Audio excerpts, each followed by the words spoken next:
Hello everyone, this is Tormuse, and today, picking up where I left off in the club meetings mod for Doki Doki Literature Club, going into the last episode of the second season of this mod. Yeah, as I predicted, hey, welcome to the stream, Dev. How's it going? Did I miss this yesterday? Yeah, it's watch the VOD. Cool. How are things to your friend? You mentioned that you were visiting your friend yesterday or something. Um, Hope you had a good time. But, well, friend group, more like, okay. Well, multiple friends then, the more the merrier. And Technity's is here, welcome to the stream. This is the hello, yeah. You're all doing well. Very cool, very cool. But, yeah, last episode of the second season. As I predicted, bit of a cliffhanger at the end of the last one. It's, yeah, even more so for the fact that apparently when this was originally released, there was a 2-week gap between them. Very mean bit of planning there, Dev. Yeah. You're so close to this Sari MC Polycule ending? Oh yeah? Ah, darn. uh, Cruel sadistic person. Oh yes. It's comes with the territory of making DDLC mods, I suppose. Hey yo, welcome to the stream, Spooky Waters. Hey. Yeah, as I mentioned in the at the end of the previous stream, it did seem a little, the timing seemed a little odd of, transferring presidential powers to Miss Ida, considering that Monica was trying to use her time and powers to find a cure for Fuyuki's cancer and all that. I mean, you can sort of fridge logic it out that, I mean, maybe something occurred during that mysterious hour-long conversation that the club had when MC asked for privacy. Maybe MC, I don't know, made some request or something. I mean, there's a lot that can be inferred from that. There's all kinds of speculation fodder there, really. I mean, but maybe you can probably figure maybe they they argued around whether the reason that doing the thing with Miss Ida had to happen right now. And Monica didn't want to argue because she didn't want to reveal her plan about what she was trying to do with Fuyuki. Oh yeah, Monica drastically overrated how much time she had to deal with Fuyuki. No one expected her to degenerate that quickly. If you say so. I mean, they did say she had like a month to live a month ago. I mean, a month ago in game time. But yeah, I don't know. It's just an odd choice considering, like, the Miss Ida's been prodding the club for like over a year at this point. That was not a time sensitive thing, whereas Fuki has a month to live and a month has passed, so that is time sensitive. So it's like, way to weigh your priorities, Monica.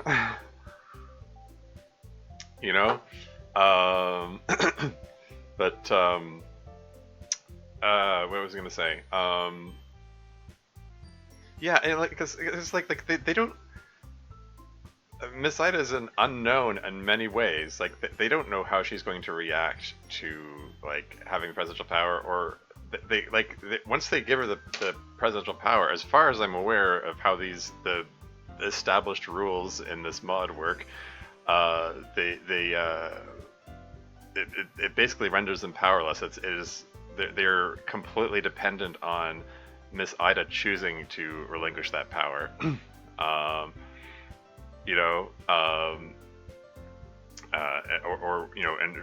Depending on her to come to terms with the whole nature of like what the reality is and all that, and also like anything she might need to do to take time to figure things out in the on the way there. And it's just just a ton of unknowns that you like could be that could potentially wreck everything. I mean, like, at the very least, you want to have Natsuki present there. I would think. I mean, I don't know. It was just an odd choice. I mean, I know it's kind of been building to that over time, but yeah. Yeah, Monica does seem weirdly averse to everyone else not knowing what she's doing, huh? Well, yeah, I mean, that's the other thing. Like, how does this play out in Monica's head? Like, what was she planning to just discreetly, quietly cure the cancer and go, "Whoa, that must be a miracle"? Like, was she really not planning to tell anyone what she was doing? Um, particularly if because she's expressing concern that her changes might make things worse. Um, like after everything that's happened, you'd think you know like for like, at the very least you'd want to get like Natsuki's consent or something. I don't know. It just seems weird for her to keep it secret. But oh well. I mean, it's that might work out in some contrived way in the finale. We'll see. This is me just pointlessly speculating about motivations and possibilities of what's coming. Personally, I appreciate it when Monica does a little girl failing. Is that failing or falling? Failing. Girl failing gets too confident in her powers. Hmm. Hmm. Hmm. Hmm. I was going to say something, but I'm going to refrain from comment on that for the time being. um, but okay. Well, I guess I got to say just because I was writing my own mod in turquoise. Monica's going to have her own girl fail moment at one point. Let's just leave it at that. uh, but yeah. The mod seemed very keen on reinforcing it, establishing and reinforcing exactly where every single character was in the moment that Fuyuki died and Miss Ida got the presidential powers, presuming that's what happened. Um, and Yeah, and Monica had her no, I can't fail moment at the end, and I kind of wonder if she did something drastic at the last second before Masada got the powers, and we're gonna find out in the course of this what that was. Um, maybe no one will even know what she did. I mean, certainly no one will know what she did if she did anything. I don't know. We'll see. Uh, on that note, why don't I load this up and get this thing started? Episode 24. Monica tries to fix everything. Great. Hello? Someone there? Hello? Miss Ida, listen, don't panic, don't worry, everything's alright. Is it Miss Ida? I mean, presumably? One where Monica tries to fix everything. All yeah, capitalized, yeah.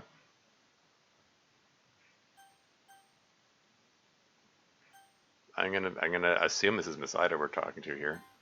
Um, yes, I think. I can't see you. It's still really dark. Who are you? Oh yeah, there's the other thing. Um, before they revealed, the truth to Natsuki and Yuri, they showed them DDLC, like they showed them the events of the game first, so they could see it was a game, so they'd have context for appreciating everything going on when they got presidential powers. So, did they show that to Miss Ida too, or did they skip that step? Like the scene from the end of the last episode kind of seems to imply that they didn't tell Miss Ida anything at all, and they were just going to transfer the powers right to her without explaining anything. That's what it seemed to imply. Um, I don't know. They skipped it. They presumed that a super with it adult could handle. Huh. Oops, I'm late. Oh, you haven't missed much. I just a bit of pointless pontificating and speculating and tangents on my part. We just started here. So Miss Ida is head first into the deep end here. Yikes! Yeah, seriously, yikes is right. Anyway, who are you? Hopefully you don't mind me asking. I'm the player, or before I say that, let's try to fix things.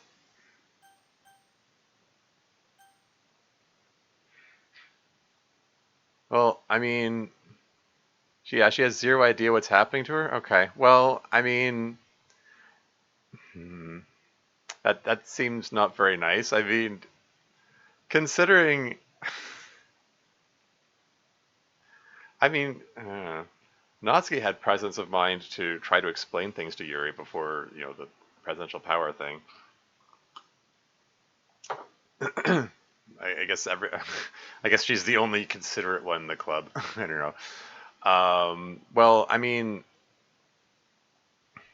she can't even tell that it's a game it's set up because everything's broken.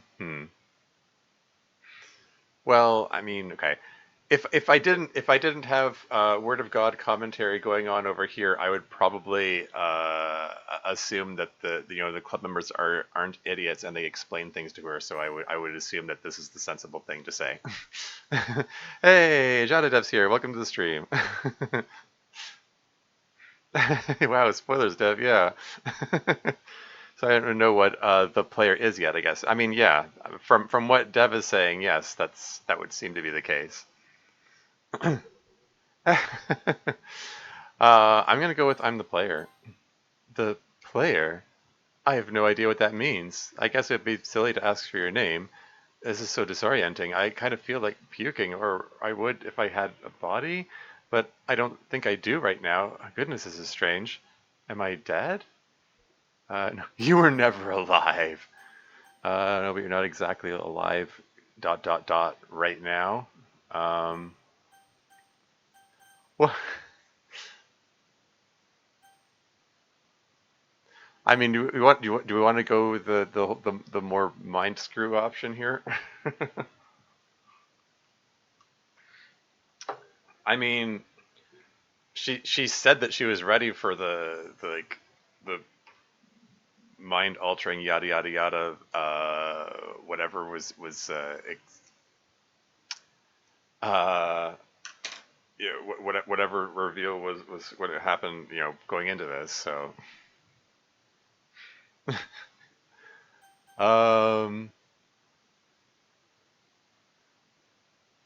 I'm just gonna go with you were never alive. I'm not sure what that means, although it certainly seems plausible. But I do seem to be a thinking conscious entity, regardless of whatever else I may be, so at least I have that. So, important question. Can you help me? Everything seems broken somehow. Didn't Monica leave instructions? I mean, Monica did say she left instructions. I'm not sure what to do. I, I mean, I don't know if I, the player, can help with it in this instance, but I'm going to go with didn't Monica leave instructions. She said she did. She must know about whatever this is, but I don't see any. Or, know about any, I guess, since I can't see. Hello? Whose voice is this? Termes, are you... Hmm? Glitch text? I can't quite see you right now, but you need to help her. Restore the world first, that will comfort her. In my experience, it's easier to come to grips with things when the world seems normal, rather than a broken mess. Definitely do help her one way or another, though. She seems lost. Monica, is that you? Okay, I'm sort of guessing it's Monica. I mean, who else would it be? No time for that. Hurry. Are you still there? Start by fixing things first. There's something you need to know. What?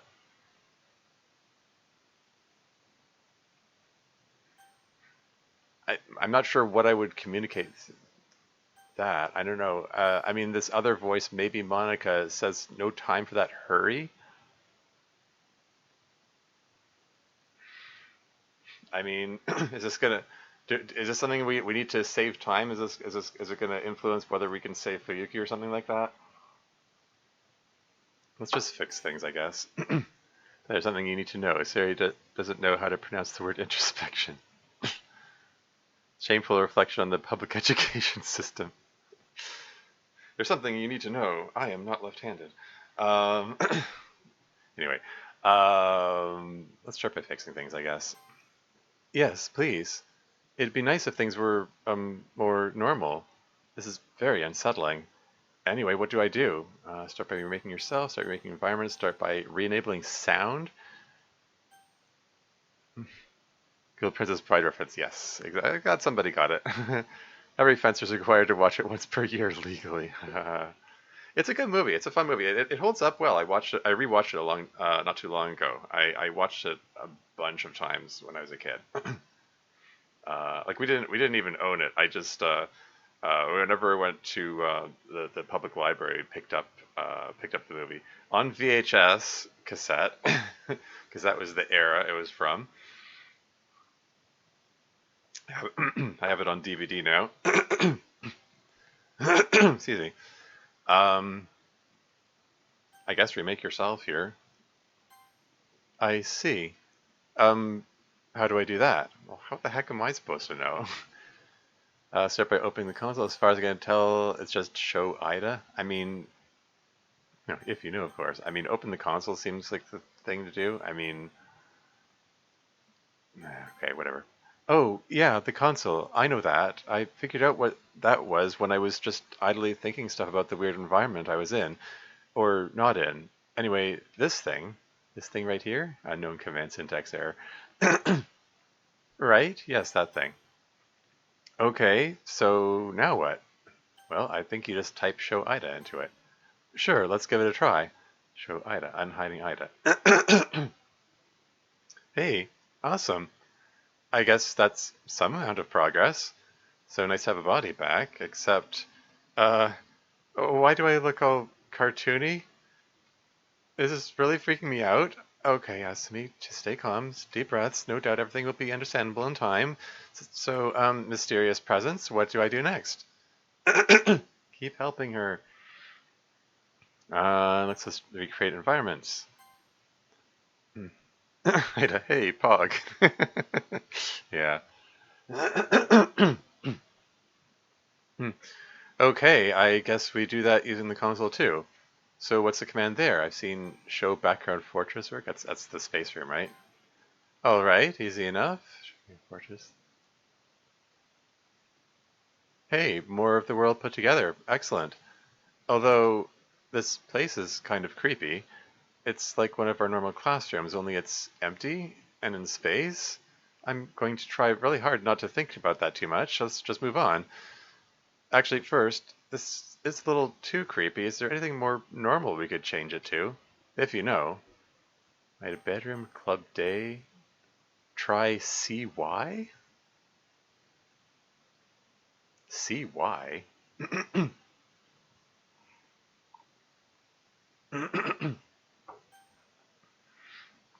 um,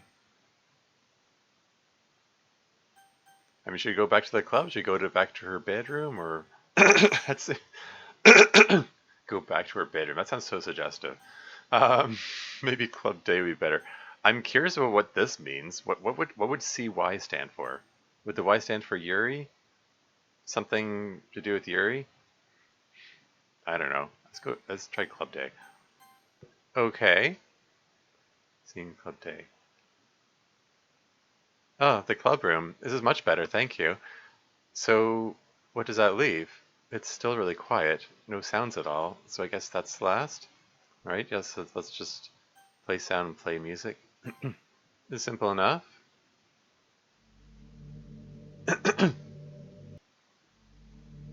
Hey, I can hear things again.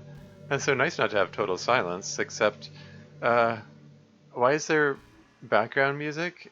This is weird. It's like it's coming from everywhere. Okay, okay, trying not to panic. Time has finally come to tell me what this is all about, I think. Everything's more or less fixed, and here we are, if you don't mind. Where's everyone else? Are you sure you're ready? Alright, here goes nothing. Dot, dot, dot. Um,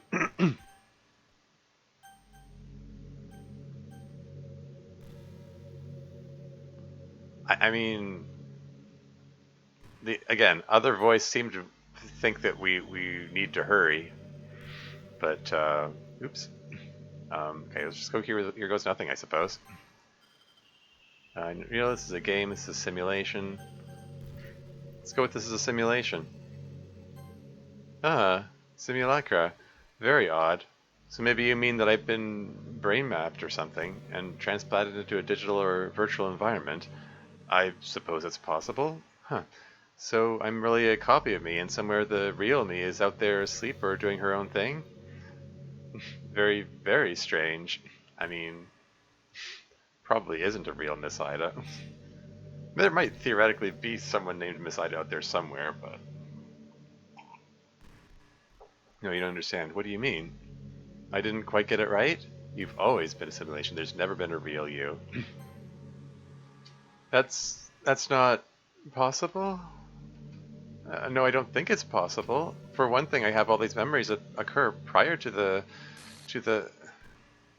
No, that can't be good. The weird space room, the information in my head that I intuitively think is true, the weird glitches. This isn't just a simulation. This is a video game, some kind of video game with lots of dialogue and such, isn't it? Television novels, yes. I'll go with yes. I guess at least being in a video game is the best explanation for everything. My poor students. Sorry, I'm just getting used to the idea that everything I've ever known is a game. Hopefully you can understand that it's pretty disorienting. There's also this awful flood of other information, tons of events racing by me. She's an open-minded woman of science. Oh yeah, besides take this further. Yeah. I mean, that was my impression. That, she's the chemistry teacher with the curiosity of the world around her and so on. I'm having trouble making sense of it. Could it be game data? No, it's more like concrete places and people, mostly the literature club members, doing things. It's so much. It's hard to understand. Yeah, which kind of fits in with what I was saying in yesterday's episode, where when Yuri had that flashback, and it was like, does that mean presidential powers give you the ability to, like, see like all moments in time throughout the game, or something like that? Hmm. No, the player was just time traveling?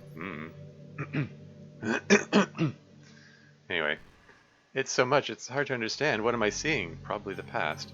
The past? All these things are things that happened. Miss Ida closed her eyes and seems to be inwardly focused. That must be the traumatic event that the club talked about. Learning that they were in a simulation. I can kind of see bits and pieces of that, but it's not clear. Is that what hurt them, finding out this is a game? Not exactly, it was worse than that. Let's go with this, it was worse than that. Yeah. Is this more spoilers, Dev? And Yuri in the past perceived the player from the future as being just a normal player, closed time loop. Um, sure, why not?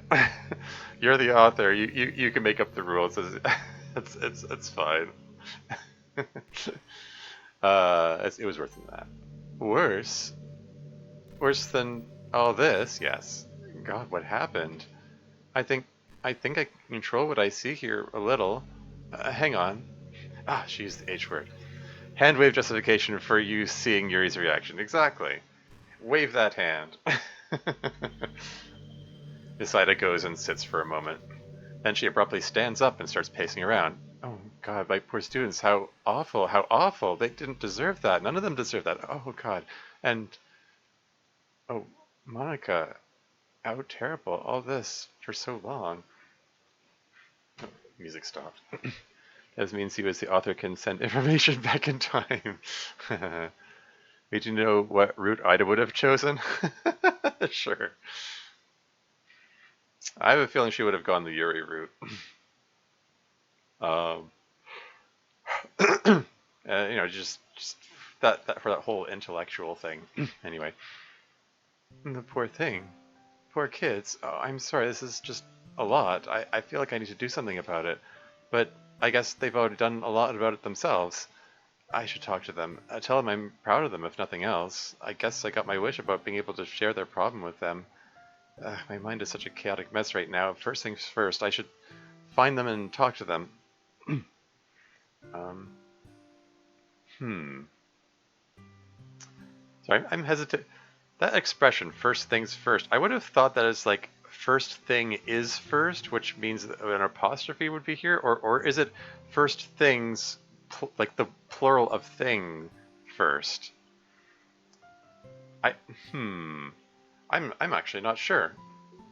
Whenever I use the expression "first things first," I don't think about I don't really think about parsing the sentence, what parts of speech they are.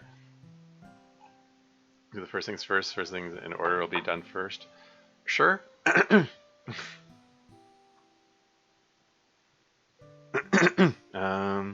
Sorry. I would have saved every 5 seconds and methodically done every possible choice. Haha. Yeah. I think it's just dessert chemistry. Baking is just dessert chemistry, yeah. That's how I've always read it. Yeah, I don't know. I honestly don't know. I don't know what would be the accepted way of parsing that particular figure of speech. I would have gotten the best ending just because she's curious and tenacious, yeah. Anyway. They don't seem to be here anyway. The whole place is deserted. There's no one at all. I guess I should walk around a bit. I wonder if my car is still around somewhere. Huh. They're nowhere in the school. I'm not getting... Can I have an option to say, hey, want to indicate that we need to hurry? Oh well. In fact, the whole school is deserted. Clearly, I need to have a look around. Let's see. It's a video game, then it must be fair to say that the girls were the important characters, and MC too, in a way that seems less clear to me, but I think I'm getting it. So I think that if I find those 5, I should be able to figure out what's going on now. But I don't know where they are, or might be. Huh. I never noticed that clock was blank before. I'm sorry, that's funny. It's just a recurring gag, eh? The clock joke comes back, yeah. I need to not get distracted. I know the office keeps home addresses on students. You're not supposed to pull these except in cases of emergency, but I would say this qualifies. Ah, here we are. I've checked Yuri's house, Sari's house, and MC's house. There's nobody home. In fact, there's nobody anywhere. I'm starting to worry that I'm the only person in here now. Yeah, I'm sort of getting the impression like she's currently the only one in the universe or something. I should check Noski and Monica's place first, though. I mean,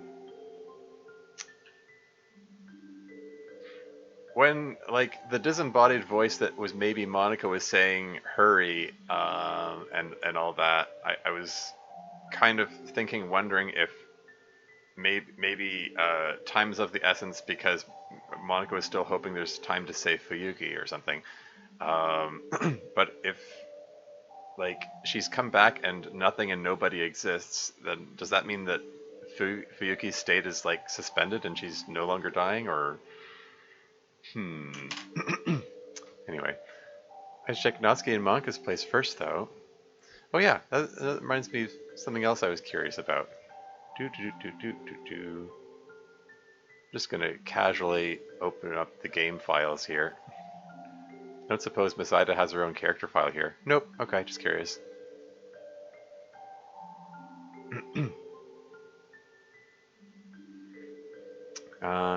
Natsuki and Monica's place?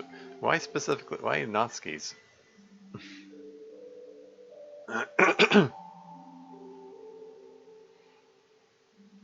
I mean, I can understand seeking out Monica's place first because the line earlier specifying Monica seemed to imply that she knew that Monica was the one that was the one responsible for all this stuff. She's just checking everywhere. Nothing in there. Well, here we are. Okay, so that was Natsuki's place. This is Monika's place here. Here we are. If any of them are going to show up when the others are all missing, I guess it would be Monika, based on what I can tell. Wouldn't you agree? Yes. No, she's becoming more normal, I think? She's already been around. What? If any of them are going to show up when the others are all missing, I guess it would be Monika, based on what I can tell. What do these answers mean? I guess she's already been around. I guess that's referring to the disembodied voice, assuming it's Monika. Although the voice said no time in response to the question if they're Monika. So maybe it isn't Monika. I don't know.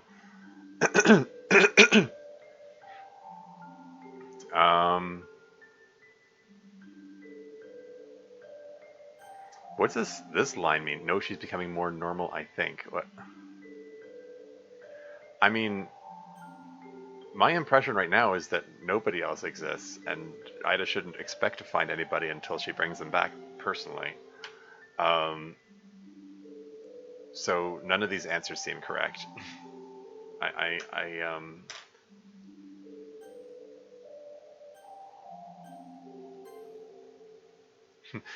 I feel like this feels like one of those annoying like high school test kind of questions where it's like, well, none of these answers seem right, but I have to pick the one that's most right, or I have to take my best guess of what answer the teacher wants, even if it isn't correct. I hate those kinds of questions. Visual novel moment, yeah. I'm gonna go with yes. Right. Hopefully she's in here then, in some way. Sada goes up to Monika's door. She knocks on the door, but there's no answer. She tries the door and finds it unlocked. She goes in. Hello? Anyone home? Glitch text. Oh, hey, okay. Monika's here in some way, shape, or form. Huh. Guess she's not here. She just tried to say something? Yeah, I mean, if Miss Ida has presidential powers and can, like, see everything, then surely she saw that, right? She just tried to say something. Huh, I didn't hear anything again. More glitch text. Well, I definitely heard that, but I didn't understand it at all. Show command restore characters. I think she said to use the show command to restore characters? Well, it worked for me. I don't see why it wouldn't work for everyone else, I suppose. Show Monika. Eric, glitchtext.chr not recognized. Oh no. Oh no, it's... glitch text. Monika, what is it? Not working. Club president, no.chr file breaking the game.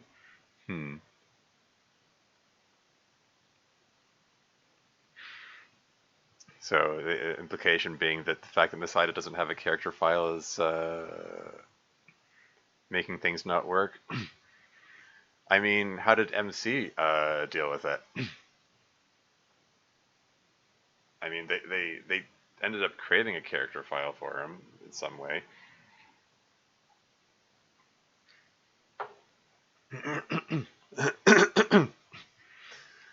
Anyway,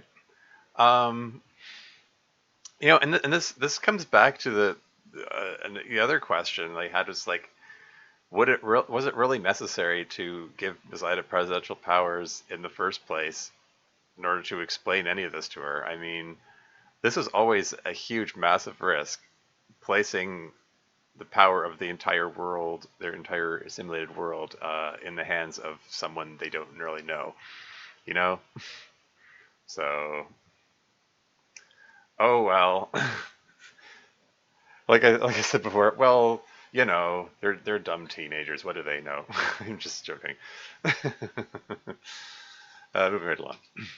I don't understand you, and I'm having trouble hearing you in the first place, if hearing is even the right word. Listen. Termes. You will need to tell her. Should I be reading her in GLaDOS's voice now? There is not another way. Tell her what exactly? Monica, what is it? Not going to like it. Being club president without a character file is corrupting the file structure. Without no way to remove her from the presidency. So she'll have to use club president power manually. But no one else here. No one exists right now in this world. That's feeling more like Shodan than GLaDOS. Look at you, hacker. But panting and sweating as you run through my corridors. How can you hope to challenge a perfect, immortal machine, or whatever that line is? She's getting used to it. She'll have it in a second. MC unique case Monica headroom. Yes, big Shodan vibes. Yeah. Yeah, I hope to play the System Shock remake at some point. I played System Shock 2 a bunch of times. I tried System Shock 1. The controls are so weird and clunky. I had difficulty getting into it. I don't know. Maybe I'll try picking it up again sometime. But yeah, Shodan's a neat character though. She has a very unique way of expressing herself. Okay, moving on. So she can't make someone else president. Only way to restore file structure is for her to delete herself. I said you wouldn't like it. Deleting people again? Ugh, ... but she's so nice. I trust you. I guess we have to do what we have to do. I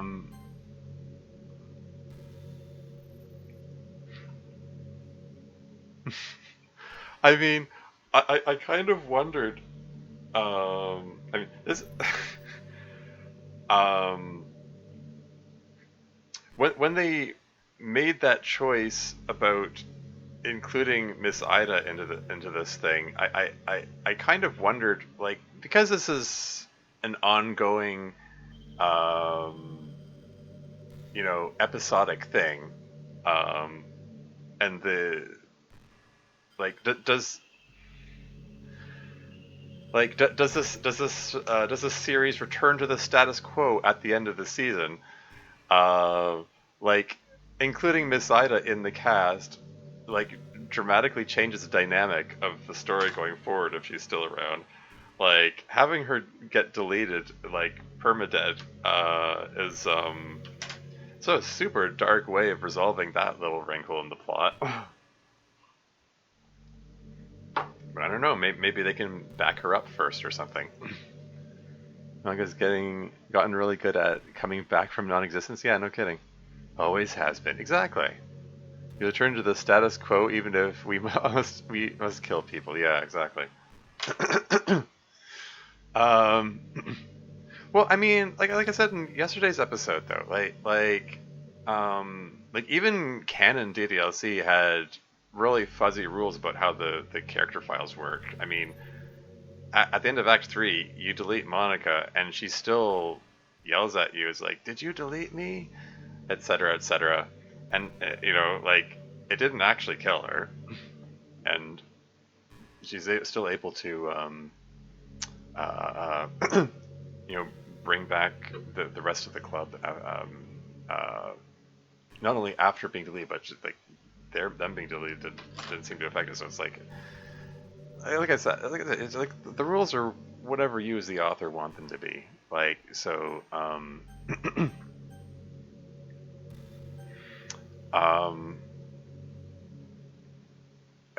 like, are we gonna decide that that there's permadeath in this, or are we gonna decide that you the author dev, are you deciding that there's permadeath in this, or are you deciding that there's going to be some way around this? I mean, we're just gonna have to go forward and find out. I'm going to say I trust you. I guess we have to do what we have to do. I mean, I sort of assume that this is going to play out roughly the same way regardless. Thank you. It makes me so happy to know that you believe me, even right now the way I am. My consciousness is just scattered into digital pieces, but I still know I love you. Thank you for trusting me. Please hurry. Not sure what the long-term effects are of this situation.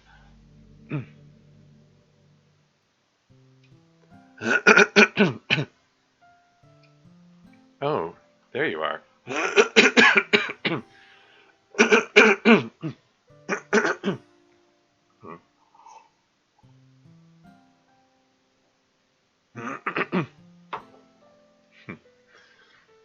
like when The Simpsons or Family Guy get a new dog, it ain't lasting to the end of the episode. Exactly. That is for you, the author, to decide. I thought you were gone for good there for a second. Glad you're back, though. Although I'm out of ideas. I suppose you have ideas. Yeah, was Miss Ida aware of the conversation that occurred? Well, I mean, okay, I guess we established canon for this mod is she's only aware of the emotions of people present, not and where the game is focused, not necessarily the content. Anyway, manga had one, not a good one. You're going to have to delete yourself.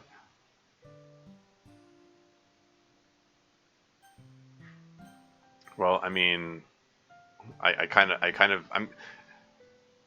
of leaning towards the more direct way of saying it. Not. These are the beating around the bush options. This is the direct option. So I'd still bewildered and not used to everything, so she might miss a lot. Ripping off that band-aid. Yeah, exactly.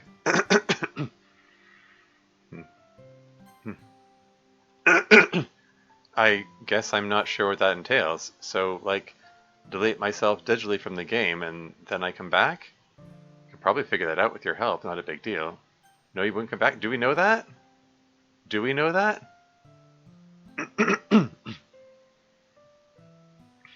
Yeah, it's my only option. I see. I've decided. If that's really the only way, let's do it. It's only one option. We must know that. Yeah. How do I do this? Wait, don't do this, or I guess I'll have to ask Monica? I have the option to tell her don't do this, but I don't know, the other option is to ask Monica, so... Thank you so much. But always remember what you were doing. Yeah, put up a plaque for me or something. Don't understand. You are so fast to go forward with this. And you only just learned about what we really are. No hesitation. Yeah, well, life hasn't really been that exciting anyway. Oof. And more importantly, it's like I've been saying, you're my students, and it's my duty to protect you. Especially from a situation I got you into in the first place. I'd be a pretty horrible person if I didn't do what I can to help you here. So, think nothing of it. It's the bare minimum I can do. Come on, Monica, you said yourself that time was a factor. Wait. She knows that Monica said that? I thought she wasn't aware of that. Hey, Slayer Rabbit, welcome to the stream. How's it going? What do I do? Can't delete you directly because you have no character file. Don't know how game defines you as president of the literature club right now. We'll have to use a referential definition of yourself. I have no idea what that means, unfortunately. Listen carefully. Okay, I think I get it. Well, is that it? Yes. Again, I mean, if Monica was able to figure out what needs to be done to delete Miss Ida, then again, does this tie into whatever she was doing with Fuyuki? OneDrive variables explanation later. Exactly.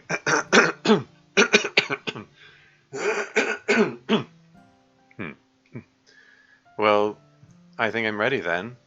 Thanks for helping me, Tormuse. Wait. When did she learn my name? I don't think I ever actually introduced myself.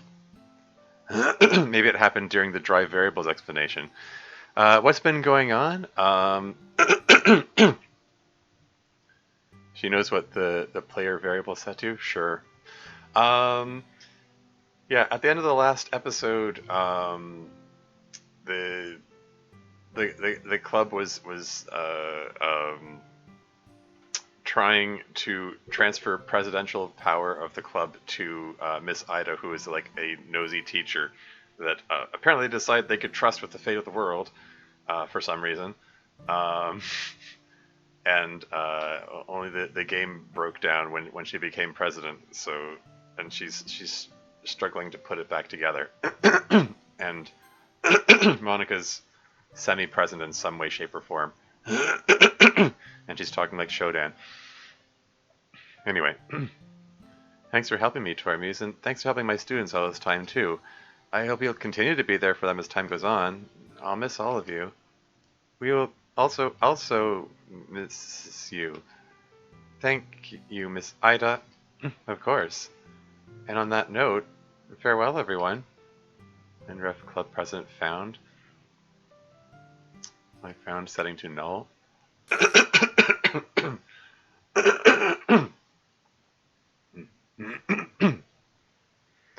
Okay, throat's really rough. Hold on, I need to get some more water. I'll be right back. I'm gonna leave you in suspense for a second.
And I'm back again.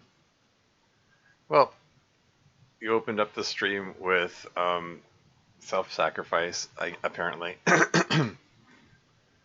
Okay, and that's what you get for stalking my club all year, Rip Bozo? Oh no. Wrecked. Yeah. Alright, moving on. Hello? Okay, good. It's working as expected. I can't believe she did it, just like that. And she didn't even think twice. I can see there's just a null in the code there where she used to be, I think. Dramatic piano music. Where's where's this song from? Is this also from Monica Before Story? Alright. Another reminder of how self-centered I was before. It's all about me back then. I definitely wouldn't have done anything as cool and self-sacrificing as that. Well, I mean, you kind of theoretically sort of tried to, supposedly. I mean, wasn't Act 4 your attempt at self-sacrifice, letting the club go on without you? Hmm. Hmm. In fact, I'm being self-centered right now, aren't I? I should just get things fixed again, probably. Focus should be on Miss Ida and what she did for us, and this terrible hole in the code that's left behind to remind us of it. This hole.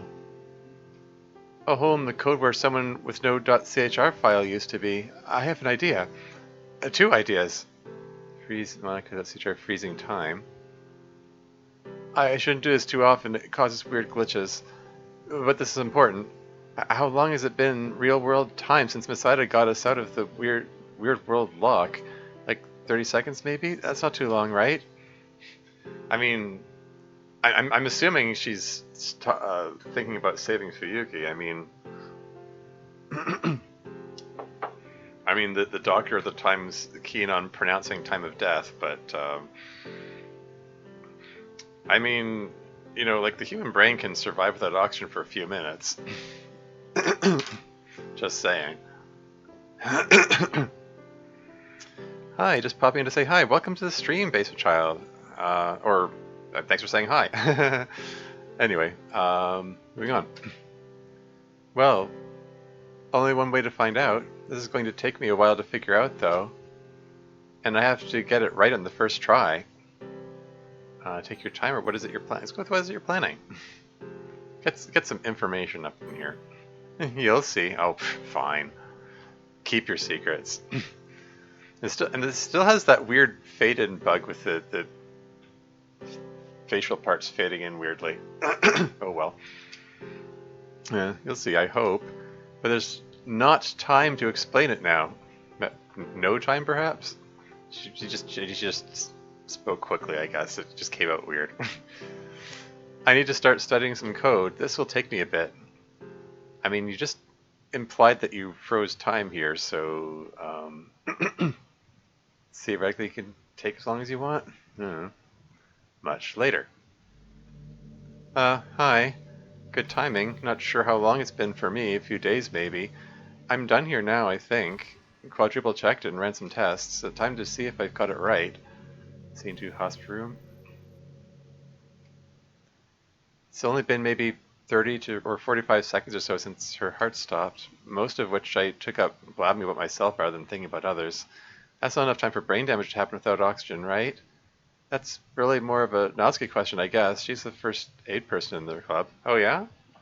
Hey, there's some more world building there. No time to explain why there's no time to explain. Yeah, facts. Yeah. Like how can re-traumatize a person who played Omori fully with only one word? Oh no. I haven't played Omori, so I don't know what that word is. But Husky's first aid skill, Chekhov's gun will never be relevant. Oh no, Chekhov shot himself with his gun. Yeah, I know what you mean. I'm just reminded of that. There's a game called No Time to Explain. It's very zany. Um, it's just it opens with this this guy. just popping in out of nowhere and saying, "I am you from the future. There's no time to explain." But and then a giant like crab grabs him or something, and and you have to go rescue him. um, it's I don't know. I'm not doing it justice by trying to explain it, but look it up. No time to explain. It's a funny game, sort of puzzle game thing. um, yeah, Noski is first aid skill, eh? It's a good skill to know, by the way. Um, like standard first aid. Well, yeah, okay. There are two levels. There's emergency first aid is like the lower level, like so you know what to do in emergency, and then there's standard first aid, which is like covers a bigger variety of things. Um, and you can combine that with a CPR course, and you get it all done in 2 days. Like it's a really easy course, and it serves you for life. Like I recommend it to anyone. You know, um, like most people probably aren't going to need the standard first aid one, but you know there isn't. I don't think there's even much of a price difference. Like you might as well do the higher level one. You know. Um, yeah, and like there's this level A CPR is how to do CPR on adults, and then there's the level C CPR, which where you in addition to adults, there's also juveniles and infant CPR. Um, that's like healthcare provider level. I had to learn that because I was trained to be an RMT a while back, which is a registered health profession in the province of Ontario, registered massage therapist. Um, yeah, it's good stuff. Um,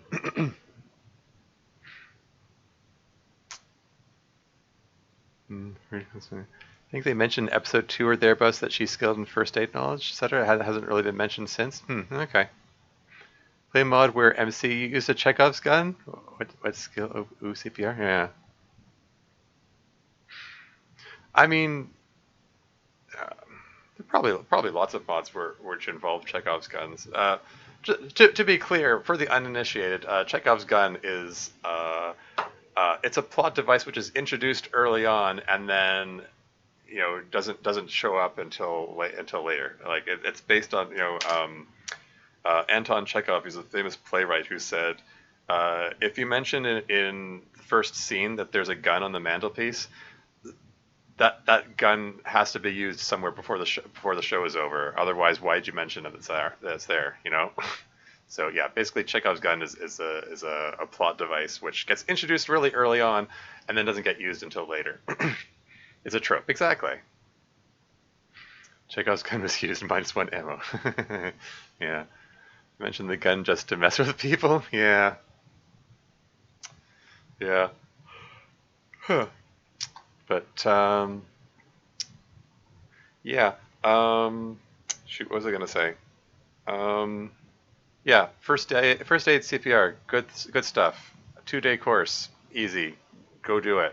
You know, just use up a weekend sometime. Whenever you have a free weekend, just take the course. It's good stuff. Anyway, moving on. She's the first aid person in the club.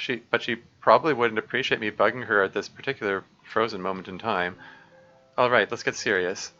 I can do this. I can fix this. I control what happens in this universe, and I refuse to permit this to happen. Add reference, specify code injection. Fuki.rpy. Done. Alright, here goes nothing. Actually, I should hide myself first. Wouldn't want to suddenly appear to everyone else in here. Hide Monica, hidden. Unfreeze and error.chr files restart. Oh, Natsuki is glitched out still. Show Monica unhiding. Hang on. Wait, where is she? I mean, she ran out of the room, right? I'll have to actually find her to fix this before I can unfreeze. And then it leads into Natsuki Quest. No, I'm kidding. Oh, somebody didn't use the @t11 command when they showed Natsuki. Common coding error in Ren'Py. Well, in coding DDLC mods anyway, because The default sprites are oversized, so they need that transform to make them the right size. Anyway, oh, here she is. Not a serious problem. And fixed. This is something that'll happen to everyone with character files, I think.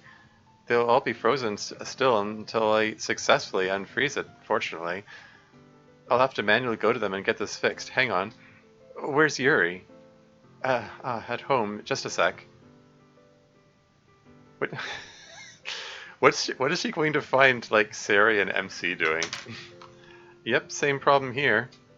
She's writing something. Maybe I should sneak a peek? Yes! Exclamation point. No! Exclamation point. But yes, tropes like forcing two characters with lots of sexual tension into a locked closet. Yeah, exactly. She's like, we avoided putting Yuri and Natsuki into that position just so that we could force Sari and MC into that position in the next episode. Yeah, we can think they would come back there to do something and then mention the gun like 2 more times and never let them go there again. Oof. Fuki reappears, but Natsuki ran out of the room and was never seen again. Yeah. Have the option Alt F4. Haha. Yeah, I'm familiar with that one. Anyway, maybe I should sneak a peek. Like, I have a feeling that. I mean, my guess is that Yuri was writing something to Natsuki, or possibly herself, something about Natsuki, maybe. Maybe possibly relating to Fuyuki, maybe not. Or possibly referring to, you know, just generalized feelings, but could maybe reference Fuyuki along the way. And incidentally, Yuri's tall or high or both. Yeah.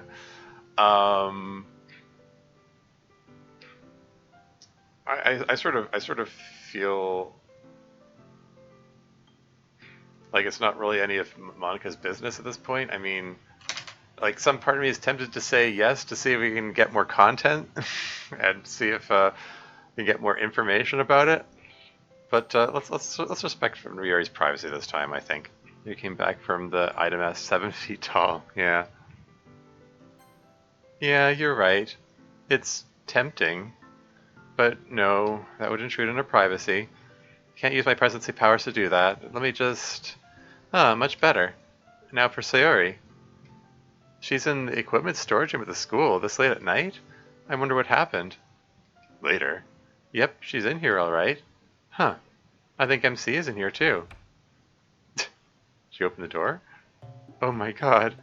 Hang on, you shouldn't see this. Okay, you can't see them, right? No, you can't. Good. I definitely needed to hide that from you. She's just blushing. You are so tall you make the hole in the roof? Or Manga came back 3 feet tall, yeah. Okay, are we implying that MC and Suri were doing something sexy together? In this wholesome Christian mod? Anyway, moving on. What? No, yeah, exactly. Things may have happened. Situations occurred, as a friend of mine would have put it. They were reading Psalms, exactly. This spacer piracy was not my fault. It's hard to fix without looking at them. What's this look? But there we are. And as quickly as possible, let's get back out of here and leave these two alone. It's playing Poem Panic for that too. Alright, let's try this again. Hide Manga. And this song again. Freeze running time. 10:50. Oh, he's recording time of death. So he was in mid-sentence then, I guess. Probability was positive. Oh, wait, we have a pulse. Vitals. Normal. That shouldn't be possible. Get the MRI prepped. We need to take a look. But keep her under observation here for the next 20 minutes first. Yes, doctor. Some time later. Monica? Hi, Natsuki. Any idea how it's going in there? Not good. All the sirens and lights started going off at once, and they made me leave. And her heart started going weird before it happened. So right now she might. Hey, it's not time to stop hoping yet, right? You're Natsuki. Stay tough and never quit. And you especially don't show any quit if anyone else is around. Yeah, I just don't know this time. And she's kidnapped and tested upon. I'll go weird place they picked for it, but okay. Hmm. Oh yeah, for the songs, yeah. It seemed really bad. I've been waiting for this to finally happen. I mean, like, I've been expecting it, but I don't think I was ready for it to happen. Yeah, me either.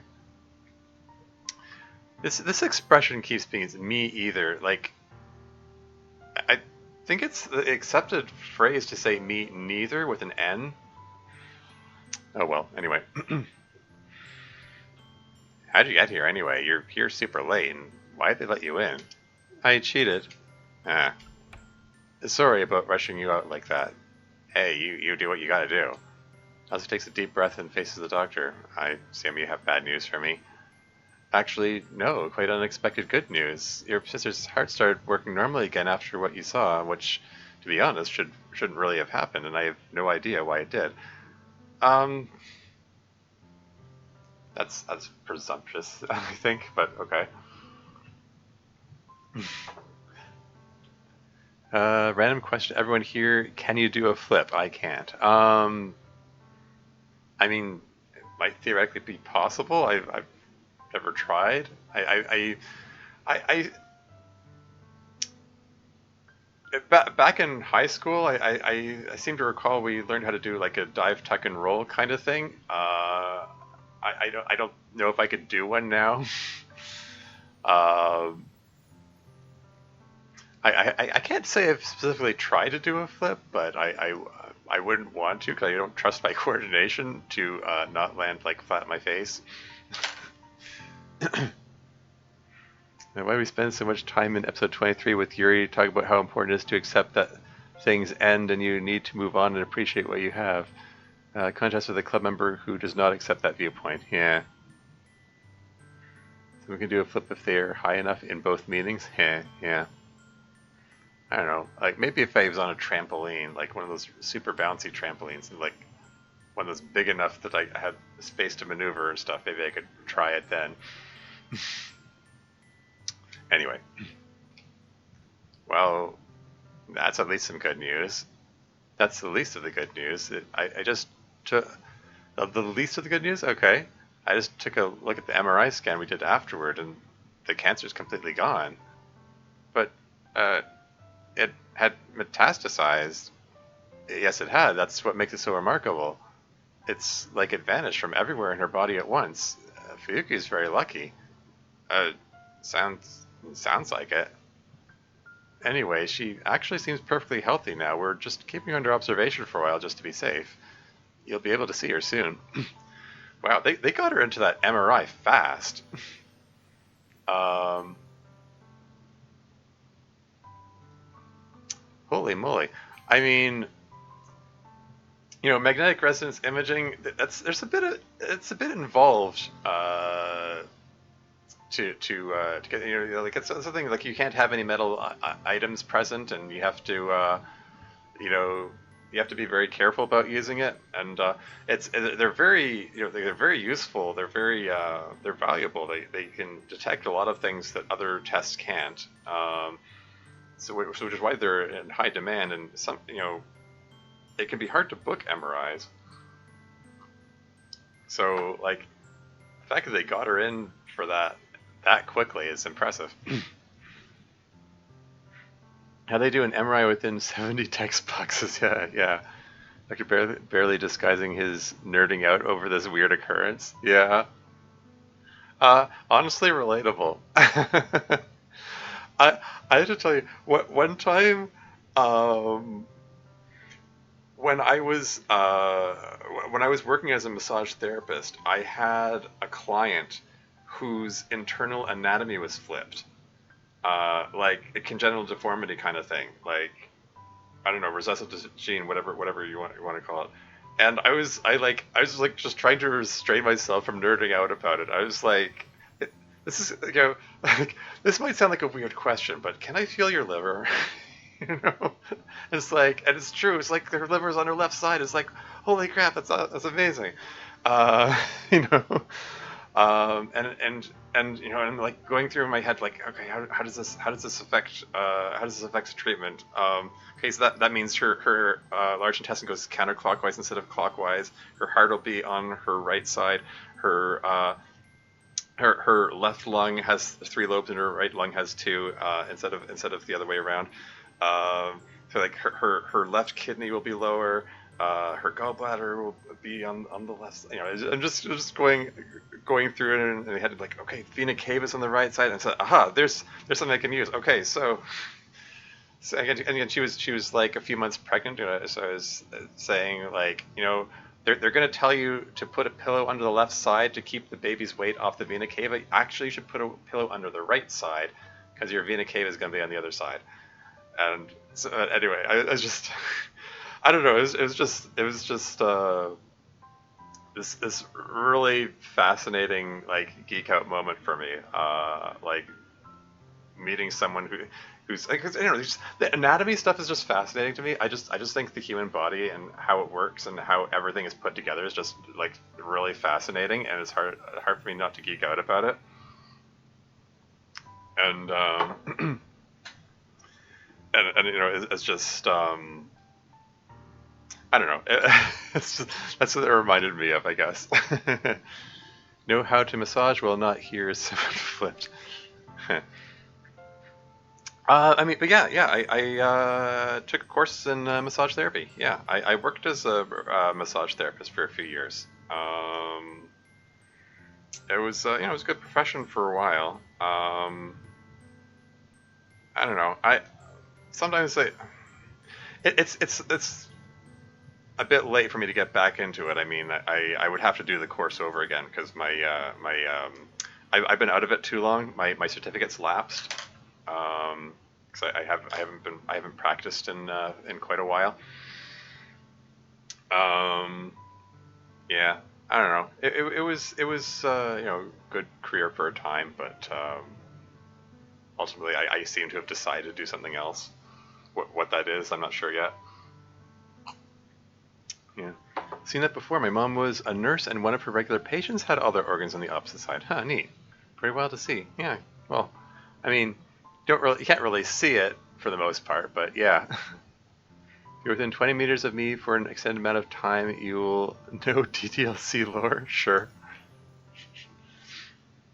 Anyway, moving on. You'll be able to see her soon. Doctor heads back into Fuyuki's room. You okay there? Yeah, I don't know how to feel.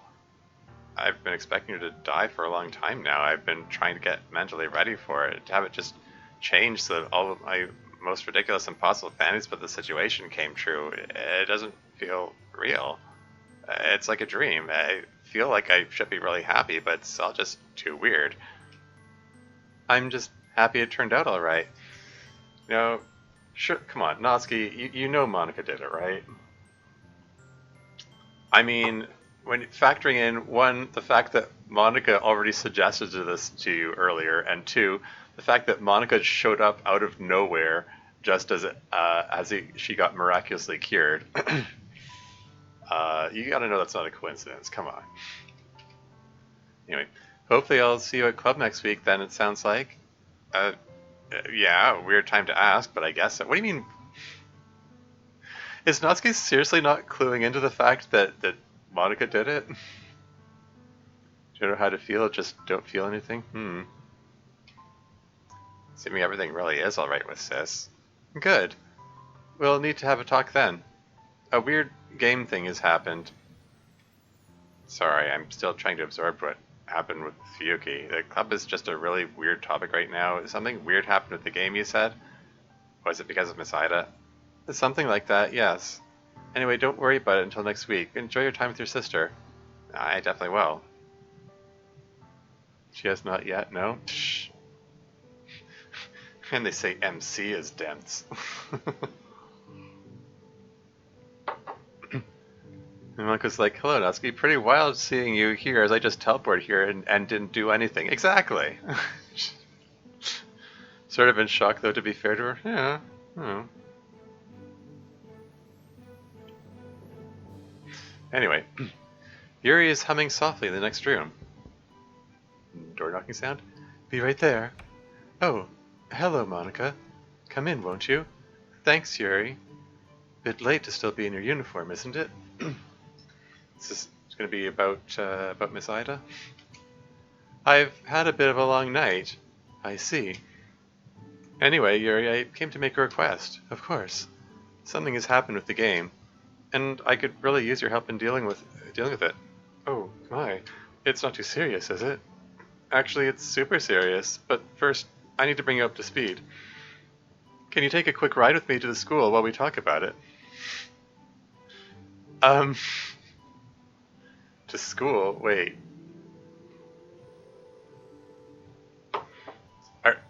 They're going to seek out Sayori and MC? I mean, aren't they still doing something? I don't know. If your body's hungry, it will do pretty wild things. I walked 3 hours in shop, taking and putting things back?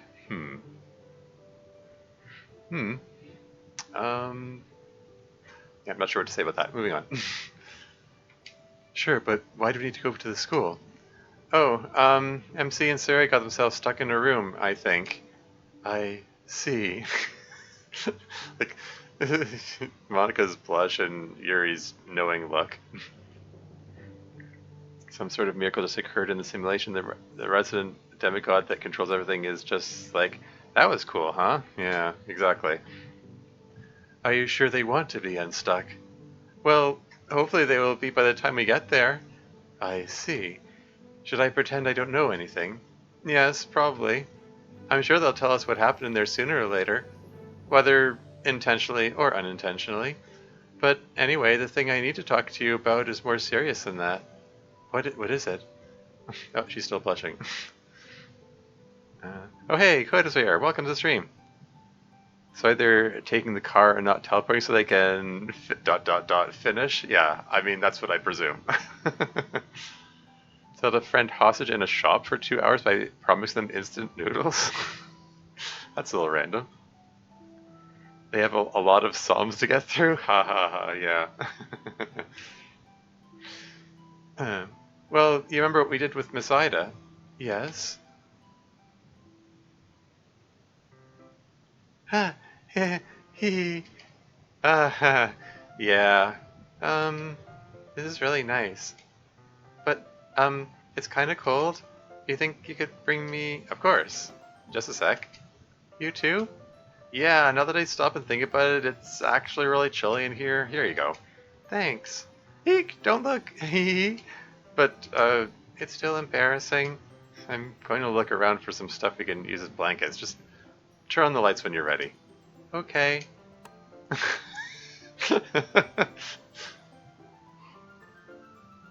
I guess they finished their psalms then. Think you could bring me the light of Jesus Christ over my heart? Very funny. And no way my clothes lying in a pile over there.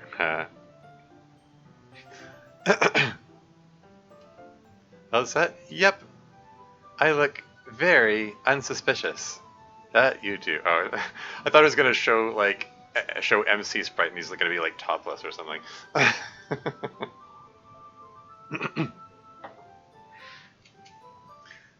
I think enough towels should do okay for blankets. We'll just have to be careful. They're kind of small and they'll probably fall off easily. But we should be fine anyway if we're snuggling for warmth. I'm really glad we got stuck in here. Me too.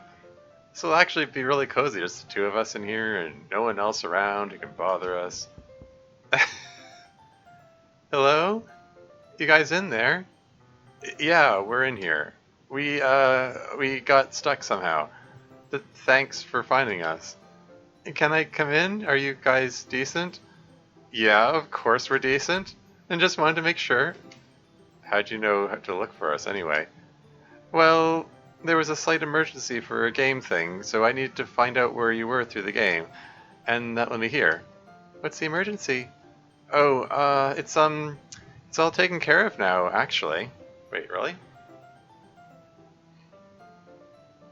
I mean, I thought the emergency was like bring Miss Ida back, so I'll tell you all about it at the next club meeting. But in looking for you guys while it was still going on, I noticed you might be stuck in here. So after everything was over, here I am. Well, thanks, I guess. You don't seem thrilled to be rescued. We were going to snuggle for warmth, Monica. Couldn't you guys still do that, except, like, in a bed at one of your houses? In fact, haven't you guys already done that on past occasions? Now, come on, let's go. It's getting super late. It was going to be a different and special, though. It's already been different and special. Plus, she makes a great point about snuggling anyway. Yeah. A few days later. Yeah. Yeah, this, this episode has been rather curious in this sense that, I mean, usually these episodes are like a week apart. This is seems to be picking up from like the very instant the last episode finished, rather than starting the next week later. Title drop? Hmm? Oh, what? Club meeting? Anyway, moving on. A few days later. Don't stay outside too long. Yeah, yeah. You coming? Hey, there she is.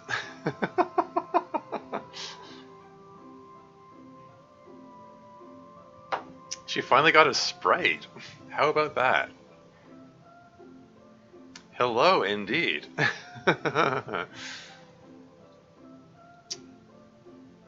Dev, explain the Sprite lore? I mean, again, that's the sort of thing that spending any time in the club meeting server kind of acts as a spoiler of sorts, because there are references to Fuyuki around, and like there are images of her floating around. So I knew there had to be a Sprite at some point, which means that she kind of had to survive. So I mean, I didn't want to mention it, but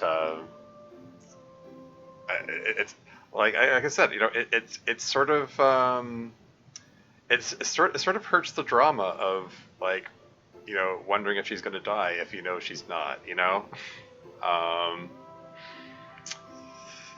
um, yeah. Unfortunately, spoilers do spoil. Like, as much as I was making the comment before about them being double-edged sword or yada yada yada. Anyway, what's this? One of my artists, Static Quit, had this OC she made sprites for no particular use. I was like, hey, can I steal these for Fuyuki? And she said yes. Deep lore. Yes, indeed. Deep lore, indeed. Alright, Fuyuki. Yeah, give me a minute, babe. I'm still kind of slow moving around. Mostly because I was laying in bed for weeks than anything else, though. I messed with your legs and... what's this pose? Sorry. Trying to touch her elbows to her belly button.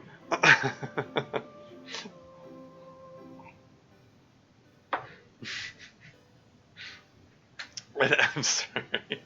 Moving on. If you keep being intentionally spicy, yeah. I mess with your legs in addition to all the weird bruises and stuff. Weird bruises. I'm just glad you're up at all, sis. Me too, babe. Why'd you want to come out here to talk? I guess that's still kind of awkward having conversations with those two around. Yeah, just a little. At least they're talking to each other now. You think maybe they'll get back together eventually? Oh, really? Is that the direction we're going in? Hmm. No, I don't think so, babe. They have really old beef. I don't really want them to, but I think there's a special kind of disliking someone that only comes when you used to really love them. And I don't think you can ever come back from that. Yeah. I'm just glad they're talking again. Yeah, I don't know. I mean, there is something to be said for that. I mean, I think back to my, my, my exes and so on. Oh, here, why don't I here move the? I'm gonna move the chat box over just so you, just so you get to see Fuyuki in all her glory. Um, yeah, I mean, I think back to previous breakups and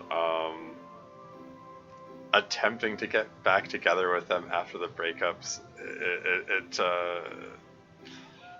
It's it's messy. It's like it's the kind of thing where like the only regrets I had from the relationship were trying to get back to them after the breakup happened. It's like, oh yeah, I remember why we broke up.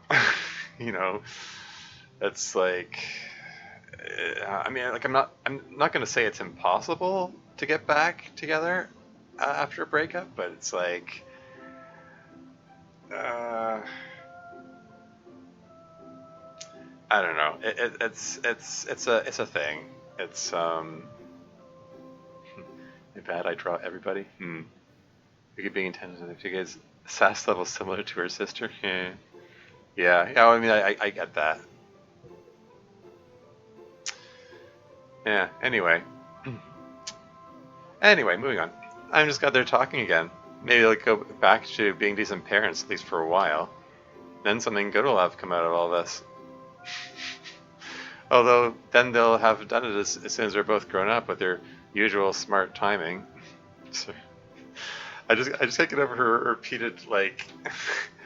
It's that it's like that email when someone was asking Yuri if she could saying that most people can't roll their eyes while sticking their tongue out, and I want to see if you can do it. And Jansky's like, no, they're trying to trick you. It's a common trick used on like b-girls, telling them, oh, can you touch your elbows to your belly buttons, and most people can't do it, as a way of getting them to accentuate their boobs. um, anyway, moving right along. um, but anyway, you didn't bring me out here just to talk about that, right? Nah, I don't like to say sappy shit much. That's very true.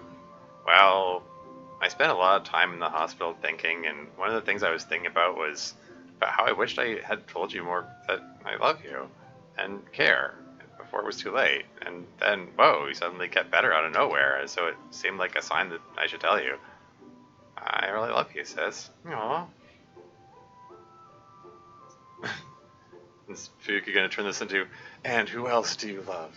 Um, anyway, I I don't know what I do with that most of the time, to be honest. And I'm really, really happy you're okay. Silly sister of mine, don't you think I know all that already? Yeah, you probably do. I still felt like I needed to say it. Get it off my chest. That way the feels don't bother me as much. Dear sister, that you would feel any unironic emotion on my behalf is already more overwhelming than I can put into words. Now, topic change. Now that it looks like I'm going to be sticking around for a bit, I'll be able to help you pursue your crush, about whom you've told me very little. Now, out with it. You're going to tell me all about him, and then we're going to scheme. Uh-oh. Fuka getting back to being heteronormative again. after going to the Coward's Day for a while. Why the Coward's Day? I don't know. That was Abigail Thorne's term. She called it the Coward's Day. I don't know. I just think using they them is the respectful thing to do if you don't know the gender of the person you're talking about. I don't know. Anyway, moving on. I know you like scheming. Yeah, that is true. Well, here's the thing about my crush. Yeah, fade to black. I knew it. The following Wednesday. Now, hold on a second. When you say the following Wednesday, okay. Because you said there was a 2-week break, so I wondered if there was going to be like 2 weeks of fill in here. They call me the cowards. The way I'm anxious constantly. Huh. Anyway, moving on. Okay, everyone. Are we going to wait for Miss Ida? She technically has to do her little "okay, I showed up and supervised" appearance, right? About that, what do you mean? Did she not tell anyone that Miss Ida got deleted? What what what did she talk to Yuri about when she went over there? What did she talk to Sari and MC about when she went over there? Anyway, before we get started, remember last week when we made Miss Ida the club president and nothing happened? Yep. So I figured out why nothing happened. She wasn't enrolled as a student here. Under the school bylaws, only enrolled students can hold offices in student-run clubs. Yes, that makes sense. Yeah, I think I remember telling her that, or at least that we couldn't really show her what was weird about our world unless she was an enrolled student. I guess she had prepared for that by signing up for adult classes here, and that technically counts as being enrolled. So why didn't anything happen when we made her club president? Well, it turns out she hadn't signed the paperwork. um, this must be something that Monica found out during that the drive variable explanation sequence. uh, so I moved to America. Yeah, she went to a nice high school upstate with a very high budget and respectful students. She'll be very happy. Haha. Yeah. Yeah. She got put on a bus. I believe is the name of the trope. um, when a character just between one episode and the next she just disappears and you never see her again. But there's a possibility that she might come back, but not really. Oh yeah, I can move the chat back again in case some console thing happens. And she signed it last Wednesday night, at about the time that Fuyuki's heart stopped. Fuyuki's heart stopped? Yeah, just for a second. It was really scary when it happened. The doctors were working on her for a long time, but when they came out, they were like, yo, not only is her heart still beating, but her cancer's all gone, just like that. How strange. Yeah. But I'm not complaining. Indeed. Anyway, at the same time, Sari and MC were locked in the equipment room. So is this the first that Natsuki's mentioned of this? Since it happened a week ago? Okay. Anyway, at the same time, Sari and MC were locked in the equipment room, and Yuri was sitting down to write something or other, I don't know what. But when she signed it, she became club president. So why isn't she present right now? Or is she? No, she isn't. It broke the game when she became president. Pretty badly, actually. Things were frozen as they were.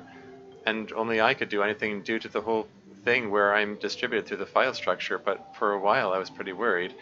As long as she was president, everything was messed up and broken. The whole world.bat system was non-operable. It was just frozen environments, and Miss Ida, she didn't really understand what was going on at first, but Dormius helped her figure it out. So what happened? How did she fix it?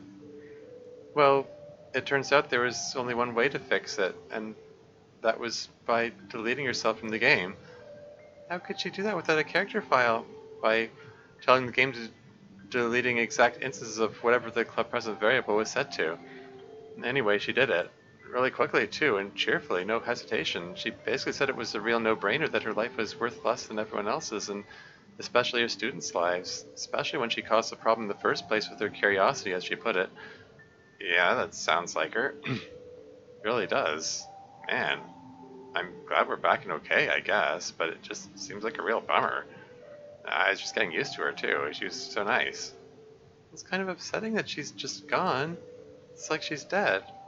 She is dead in every way that matters. It's terrible. There's nothing we can do? There is something we can do. So, when she deleted herself, she left a hole in the simulation's code, kind of. It was kind of hard to understand at first. I actually spent around a week with the simulation pause trying to figure it out. But I finally figured it out, so I know a lot better how people in a simulation without .chr files are simulated now. A real bummer. I sent dev hate mail over that line. Yeah. I mean, yeah. Anyway, most definitely unpog. Yeah, exactly.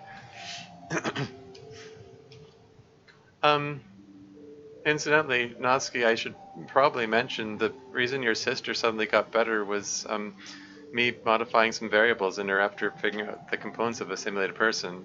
Sorry for tampering like that. I know I probably shouldn't have messed with game stuff again. It's okay if you're mad. I just couldn't bear it. I felt like I had to do something. And and I know that it's kind of like what I did before, but only... Monica, that is the nicest thing anyone has ever done for me.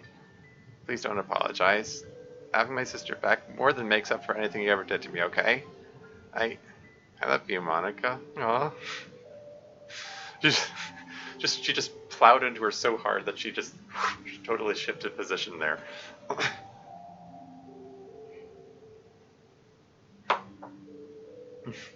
If you Monica put that effing cancer back. Right. Hugs are hard to do, yeah. Thank you. Well, that wasn't the reaction I expected. It's the reaction you deserve, Monica. You did a lot of hard work to help her, and we all appreciate that, not just her. Thanks. Back to Miss Ida, you said we could do something about her? I did. Can we give her a character file of her own? No, I wouldn't know where to begin doing that. Hmm. Let's see, where are my goddamn eyebrows? Husky launches herself at Monica, exactly. How the game uses and reads character files to give us sentience is way beyond me. I'm not sure anyone understands how that works. Still though, I want to show you guys something. It might help you start to appreciate what she did for us. Come on out to the fountain courtyard. So, what is this exactly? You'll see. Did you, like, make her a memorial statue? No, you'll see. What is it? You'll see.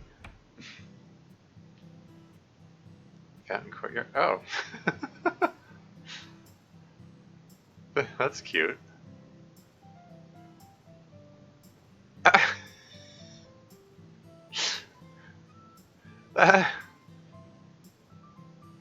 Okay, so,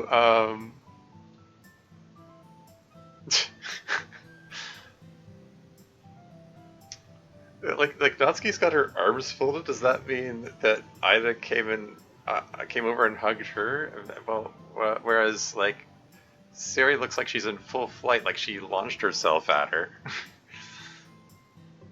And MC suddenly has longer hair. It looks like. Where'd those sideburns come from? I'm not assuming Monty is so dramatic. Yeah. Hi guys. Miss Ida! Natsuki, Sari, and MC rush up to hug Miss Ida. Well, I mean, not so much Natsuki, it seems. I thought you were going to be gone forever. Not quite. We're really glad you're back. I can see that. Monica, come hug Miss Ida. I already hugged her, Sari. You knew she was here? Of course I did. I brought her back with Yuri's help. Well, I'm glad you're back. You definitely look like it. Shut up. Ah, nice to see the fruits of your labors, right, Yuri? Yuri? Oh, yes, it's wonderful to have her here. Although, from our perspective, she wasn't really gone, you know? I know. Still, though. Okay, everyone. Enough, enough. I instinctively read it as, okay, everyone. Just, okay, enough, enough. You guys are going to smother me. Monica's full of absolute smug satisfaction in her triumph over death. Oh, yeah. Yeah, I get that. Hey, maybe I should move chat over to the other side again. There, you can appreciate Monica and Yuri for a moment. Anyway.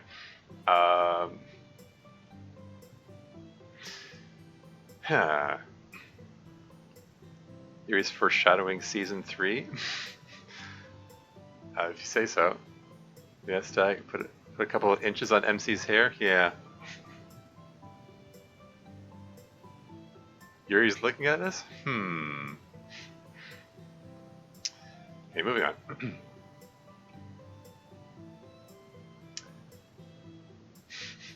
fountain courtyard. Was this background even used before? Wait, is this the background used when during the festival? I'm trying to remember. Anyway, so what? Do you finally know everything now? Yep, more or less.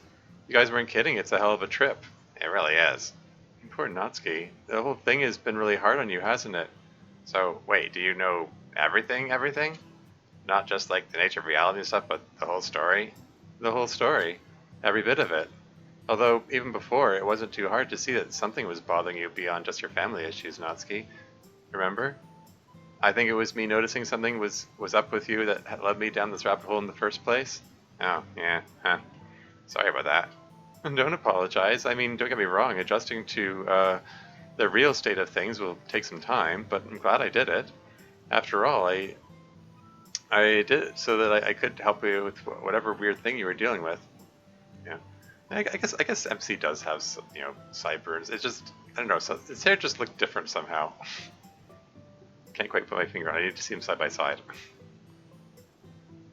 You read their poems here in the first episode of the season. Yeah, that's what I thought. And the spec for that CG, yeah.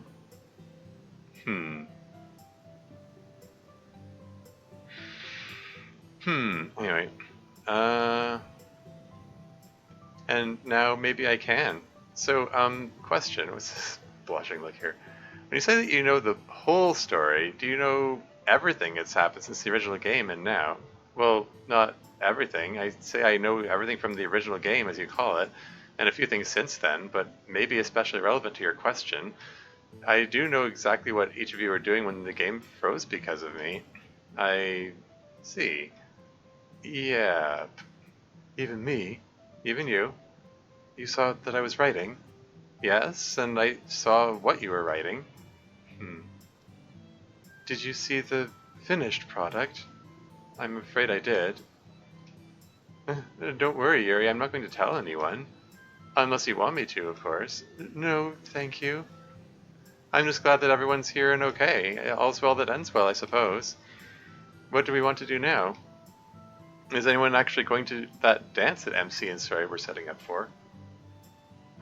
What isn't that already passed? Didn't we just have a time skip to the next week?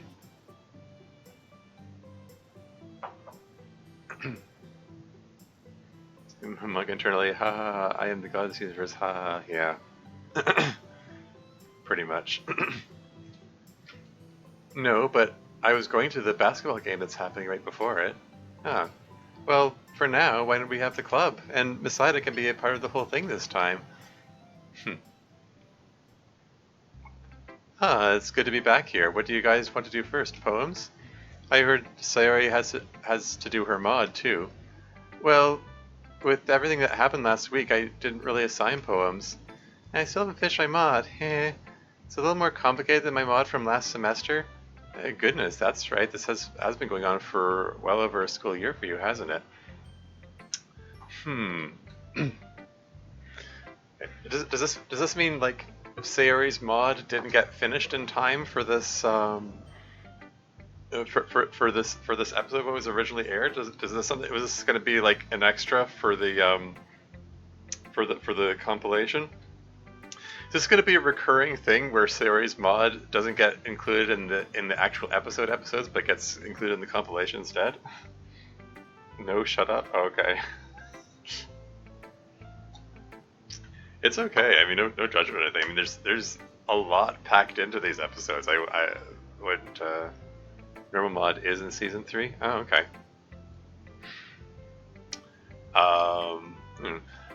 I just. I mean, there's a lot packed into these. I wouldn't blame you for not getting a particular section finished in time. So.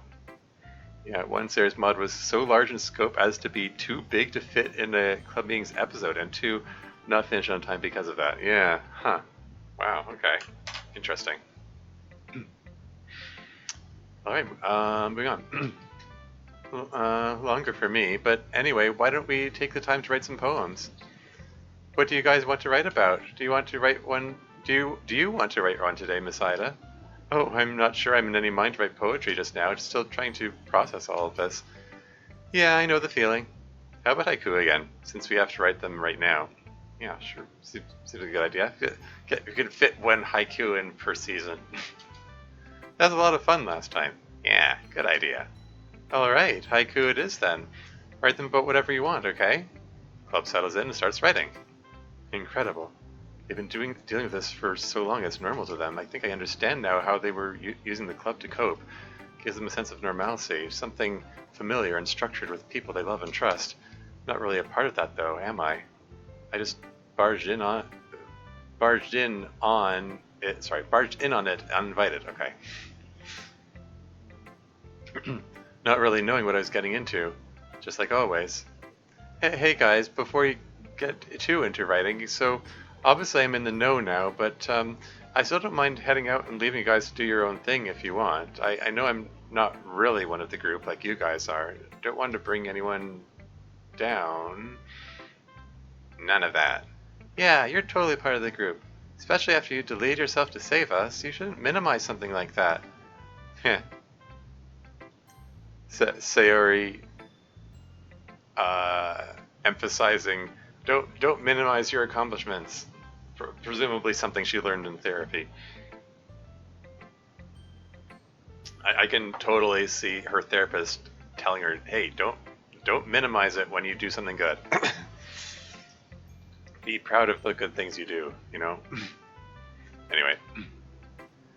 So don't let us hear any more of that freaky self-doubt you have. It's weird for a grown-up to have that. I can assure you that it isn't. Do you need another hug? We could do another big hug. No, I'm fine. She's like definitely suffused with stuff she's hearing from her therapist. Yeah, good for her. Yeah. I just wanted to make sure. You all are so kind and open. I just didn't want to ruin your fun. Well, you're not. You're very welcome here with us. Now, if you don't mind, we have poems to write. Saida smiles happily to herself. All right, everyone done? Who wants to... Everything all right? Yeah, I'm just realizing that I now perceive myself as speaking in English. Yeah, there will be a lot of realizations like that coming. Just take deep breaths and keep going is my advice. All right then. Who wants to go first? I'll go. Yuri, I get the sense you go first a lot. She's proud of her poetry. For good reason. My poem is called Behind the Sun. Behind the sun. Flip the light and dark. Only then you see the shadow cast by the sun itself. Yeah.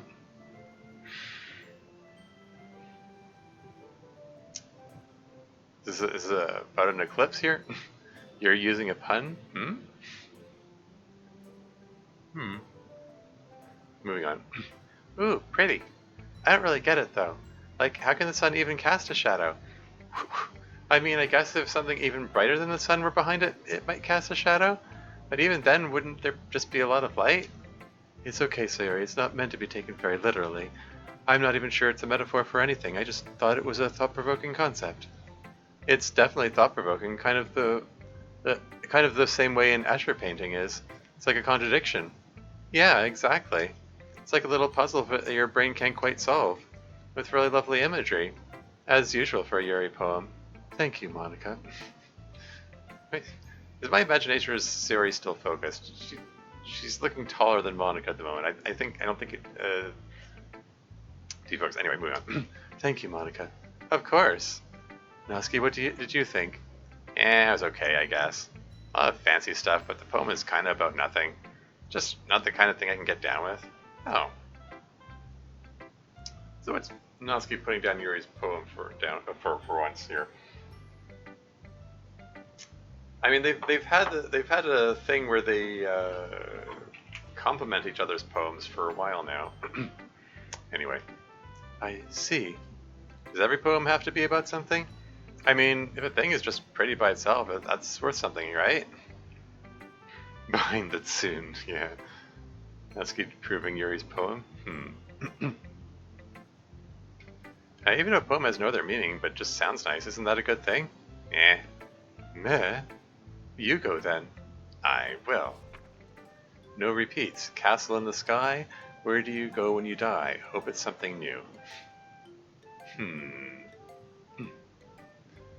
Ah, again, so direct.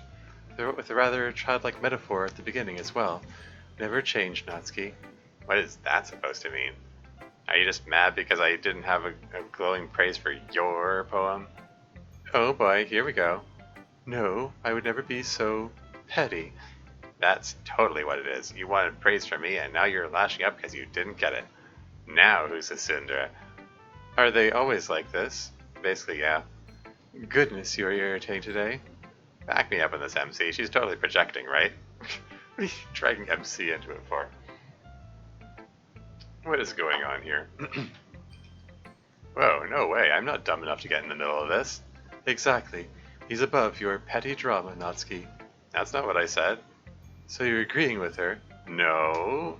So you're agreeing with her? No. Sari, can you please help me out with this? Yeah, pick the Sari option. There you go. Of course, super handsome boyfriend. So, some things from your group dynamic don't change much, I suppose. Clearly not. Saves me from having to intervene, though, so I'm not complaining. A few minutes later, Sari is finishing what sounds like a long speech. And that's why you guys are such good friends, and should act like it. And just kiss already. Just kidding, And we should stop arguing. I'll keep making these stupid jokes otherwise. Yes, that's probably wisest. Well, moving on then, why don't you go next, MC? Yep, here's mine. Entranced. The touch grabs me, pulls, it feels like drowning, but warm. I am lost in you.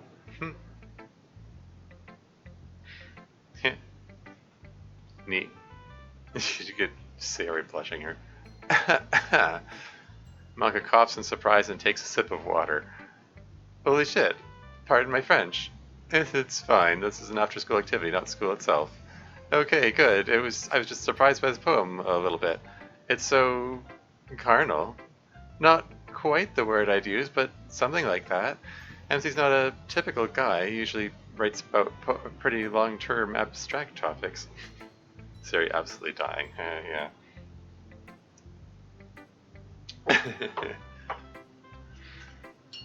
He's not like the other guys. That's a trope in itself, isn't it?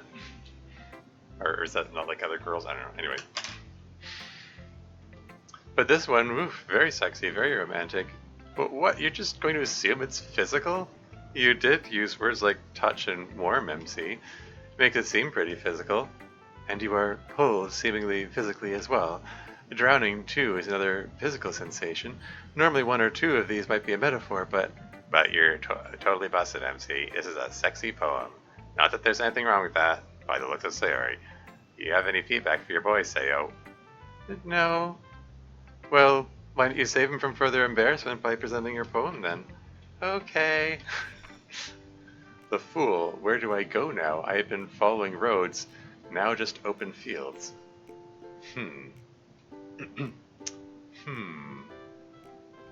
Oh, I really like this one. Even aside from just being supportive, I really do love this one especially. I'm really glad, MC. Why this one in particular? Just something about the feeling it expresses, I guess. It really gets the whole thing about having to make way more choices than you used to as you get older. So he does it one time every poem from now on about this subject. Yeah. Actually, it's about what to do with my mind, I guess, now that my depression isn't quite as heavy as it used to be. Yeah. Yeah, I can see that. Yeah, because it's about the sensation of the world opening up. Anyway.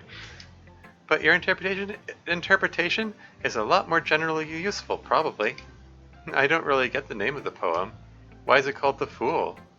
I believe it might be a reference to the tarot card of the same name. That card reference a sense of naive references a sense of naive wonder? Of naive wonder that the broad choice available at the beginning of the road. That the broad choice is available at the beginning of a road.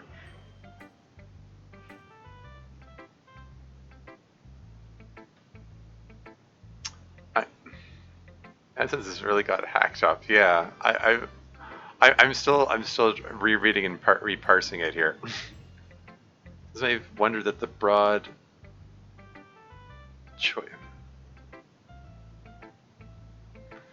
choices that are available at the beginning of a road, perhaps, or there's a sense of naive wonder, or maybe wonder at the broad choices that are available at the beginning of a road. I'm just trying to. Eric Carver has a sense of naive wonder at the broad choices available at the beginning of the road. There you go. Yeah. Well, yeah. Yuri's just still flummoxed after the argument with Natsuki, I suppose. She's just tripping over her words all over the place. Anyway. Yep, that was it. Ah, of course. I'm surprised you know about tarot stuff, Sayori. Or think it's valid. or or or think it's valid.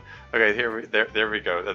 That's I think that answered or it gives, at least gives an implied answer to that question before, when during that couples game, and they were talking about the difference between Monica and Yuri's, how they feel about the supernatural, and it was never specified which of them feels what about the supernatural. This seems to suggest that Yuri's the one that believes in supernatural, and Monica doesn't, which is what I would expect. Anyways, Monica with that subtle snipe at Yuri. Oh yeah, exactly. Well, I don't know if I think it's valid, but they're interesting symbols. I sense Yuri's doing in this. Title aside, I think the poem is very strong, Sayori. Gets a lot across in 3 lines. Just me left to go, I think. So let's finish off these poems. Self-respect. Just a house is much if the person living there once lost a kingdom. Yeah? Huh. I thought I understood what was going on with this one, but on second reading it means the opposite of what I thought it meant. Wouldn't someone who had lost a whole kingdom and knew what it was like be less content with just a simple house? Maybe, if you focus on what they had. Doesn't seem so weird if you focus on what they lost. Then it starts to make more sense. Yeah. Yeah, I mean, there's different ways of looking at that concept, I suppose. I think I get it. Like, a loss of that nature is super devastating, right? Right. It might be so huge that it feels you've been left with nothing, but then you might have a much greater appreciation than you formerly would have for just simple security. Yeah, I'd say you guys get it. I'm really lucky to have such a group of friends. Alright, and with that, I think we're ready to start with emails for today. Emails? Oh, right, you wouldn't have known before. Every week we take some time to answer questions from the real world. Wait, questions from the real world? Do a lot of people play this game? Millions of people played the original, the base game, as we say. As for this particular world we live in, a few hundred, maybe 1,000, it's hard to tell. But we have people who like to talk to us and send in mail. And it's pretty fun to answer. It's kind of like we have a fan club. Emails, yeah. I see. Yep. We're going on a long hiatus after this week, but just like with summer vacation last year, we'll do a big mailbag cleanup before too long. So even if your email didn't make it in this episode, don't worry. We'll almost certainly get to it in time. And keep sending in new ones. We're really grateful when we get them. The email address is, of course, lit.club.prez.monica@gmail.com. So without further ado, here we go with the first one. Oh, I need to move the chat box over. Also, I'm going to go use the washroom. I will be right back.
And I'm back.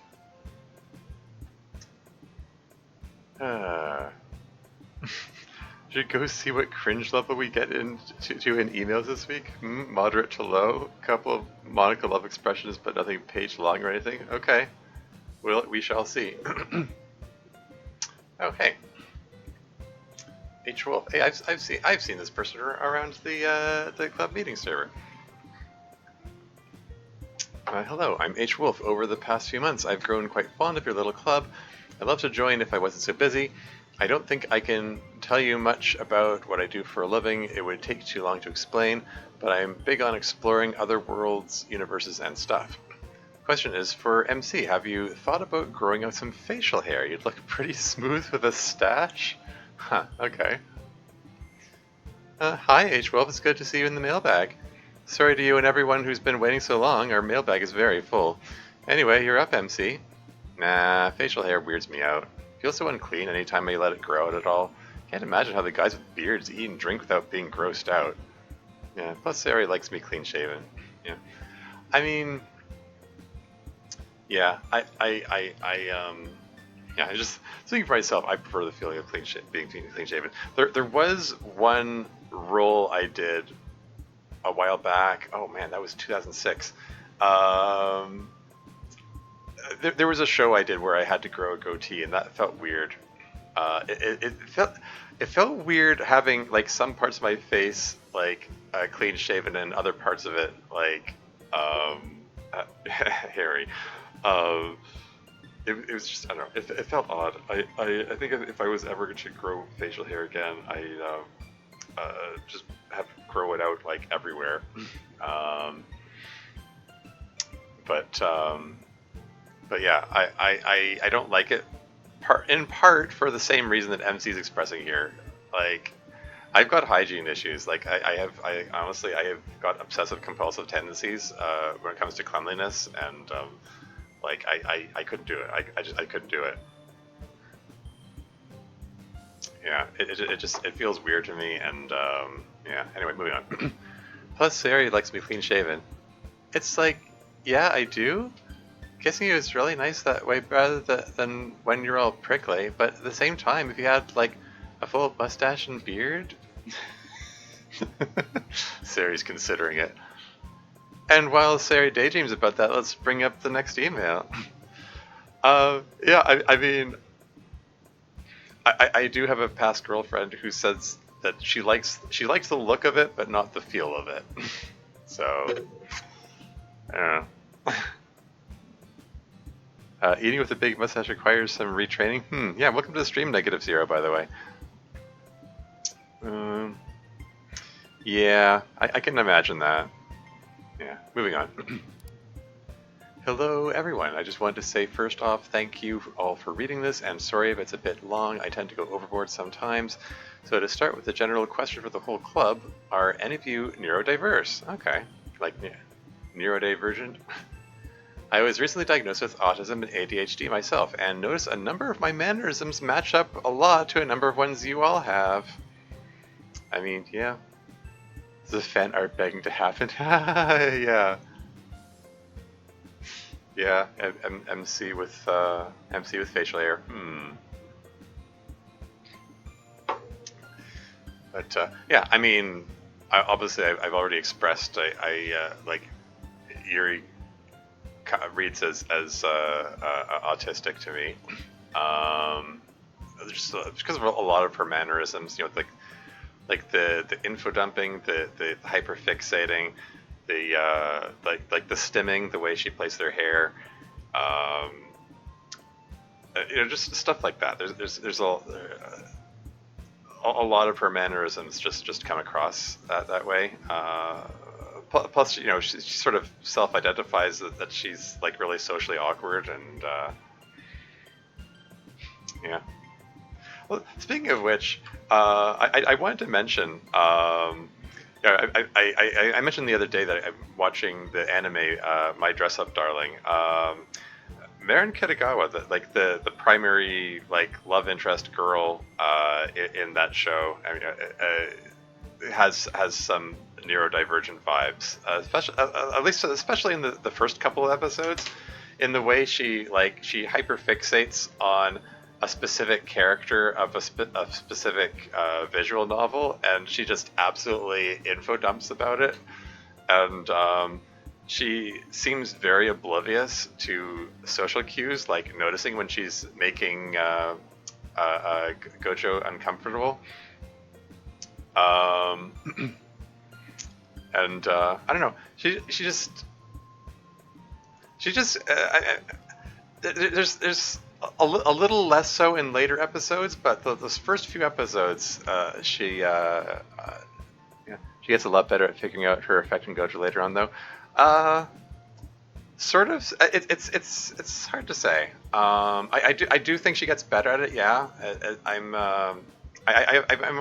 like I think I'm like 9 episodes into the first season. I don't know. I just thought that was interesting to note. Also, she is able to piece together some complex stuff about his attitude. Don't use the word beautiful unless it's very important to me because you very beautiful, mirror and exclamation points. Yes. I did notice that she was quick to pick up on that. But yeah, she like part of like what made me think neurodivergent is like she doesn't pick up on the like the various visual cues that Gojo is uncomfortable in her presence, and just reacts very confused about that, and like she needs him to explain explain to her plainly what is bothering him, you know. 'Cause she's like she's just reacting to like oh that's an odd way for him to react. I wonder why that is, and not unable to figure it out. She does hyperfixate and info dump like a champion. That is true. Yeah. Anyway, I don't know. I just thought that was something that was interesting to speculate about. Moving right along. Time for one of the long multiple question emails. But their first question, real quick, is whether anyone here is neurodivergent. I am not. Excuse me. My brain is weird. I don't think that's what they mean, Sari. Both Sari and me are neurotypical. Same. I don't think I have ASD. Interesting that MC was aware of the word neurotypical. I don't know how much that word is in the mainstream, really. Oh well, anyway. But I relate very well to people who do. I understand their thinking. One of our teachers, Miss Hirayama, has ASD, and she and I understand each other very well. But I've never been diagnosed with it, so I don't know. Maybe just slightly? Alright, and with that, let's get to the specific questions. To Sayori, first off, I want to say you hold a very close spot to me now and always. Your usual happy, carefree demeanor, always looking out for others over yourself, and deep care for everyone and everything, all remind me deeply of myself often, and you have helped me through some of my dark times, not too unlike some of what you've gone through, and I just have to say thank you. You help fill in the bit of a void I have in me from a bit of trauma I have relating to friends. In the base game, you were the lifelong friend I always wanted and never did actually have, and to see you doing better nowadays just makes my day feel better. And also, don't let MC hold almost burning your house down against you. It could be worse. I almost burnt mine down because I left the room and completely forgot about the water I was boiling. Thanks, ADHD. I'm sorry I let you down. Oh, wait, is that what you took away from that?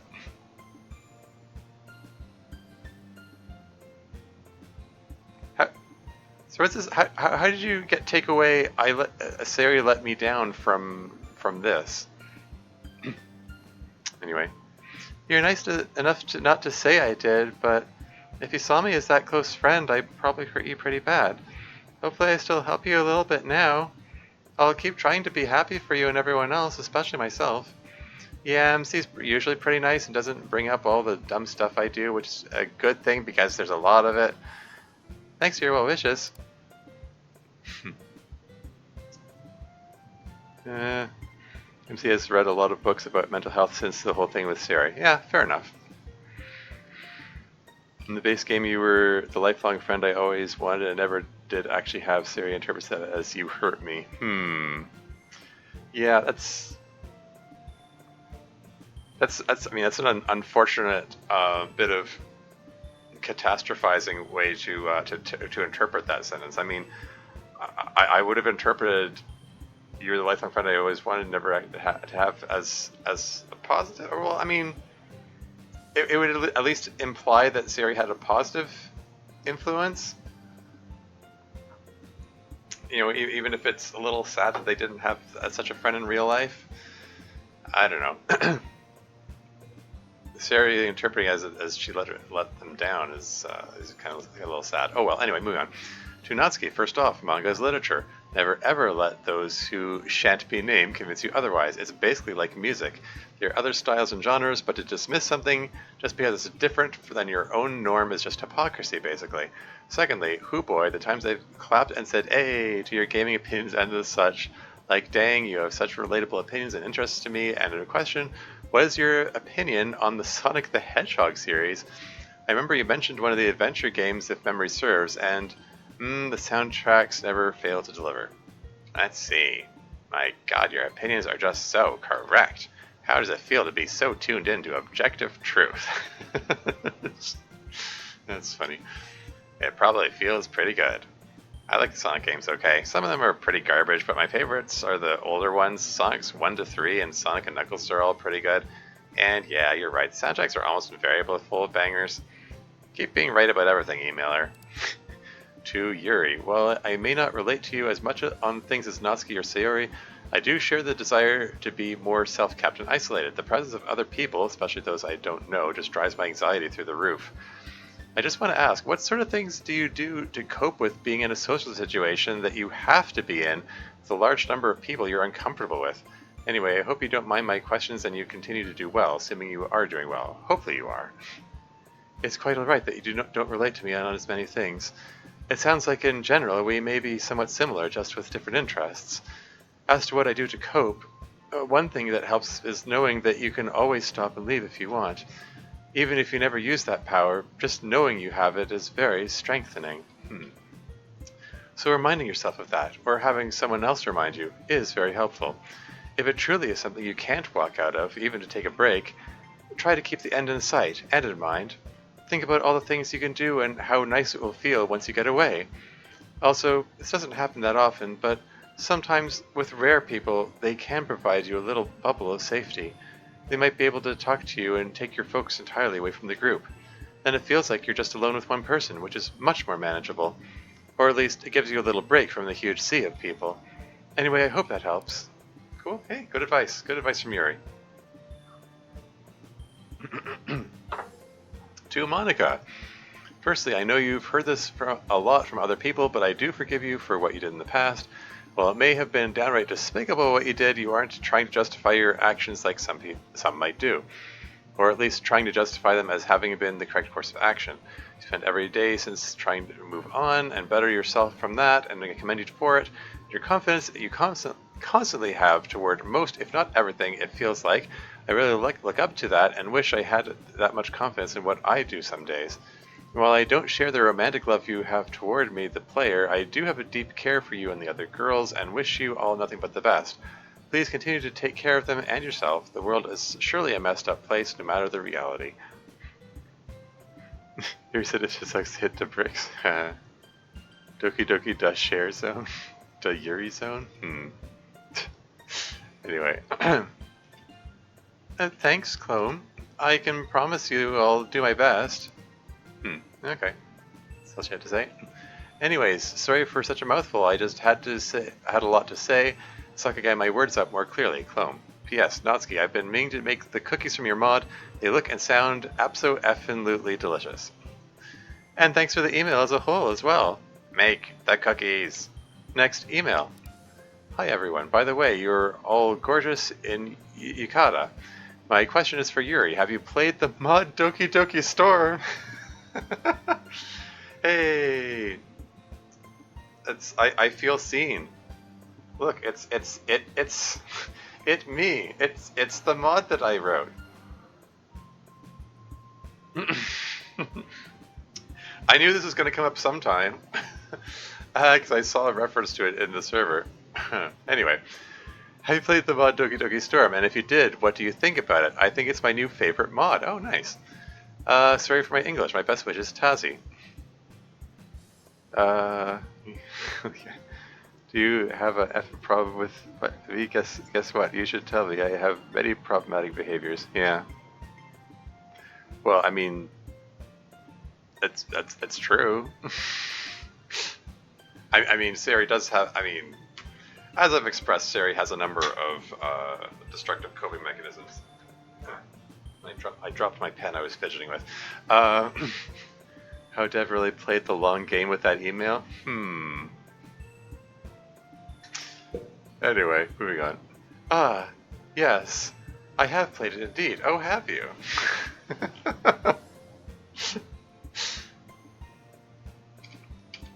I thought it was very, very good. Oh, why thank you. See, it actually came in not long before this episode. Yukata mentioned notwithstanding. Yeah. The ending sure was interesting, huh? But the Natsuri ending? But through the whole mod, I thought the writing was very strong. I very much recommend it if you're into DDLC mods. Thank you for the compliments, Better Yukata.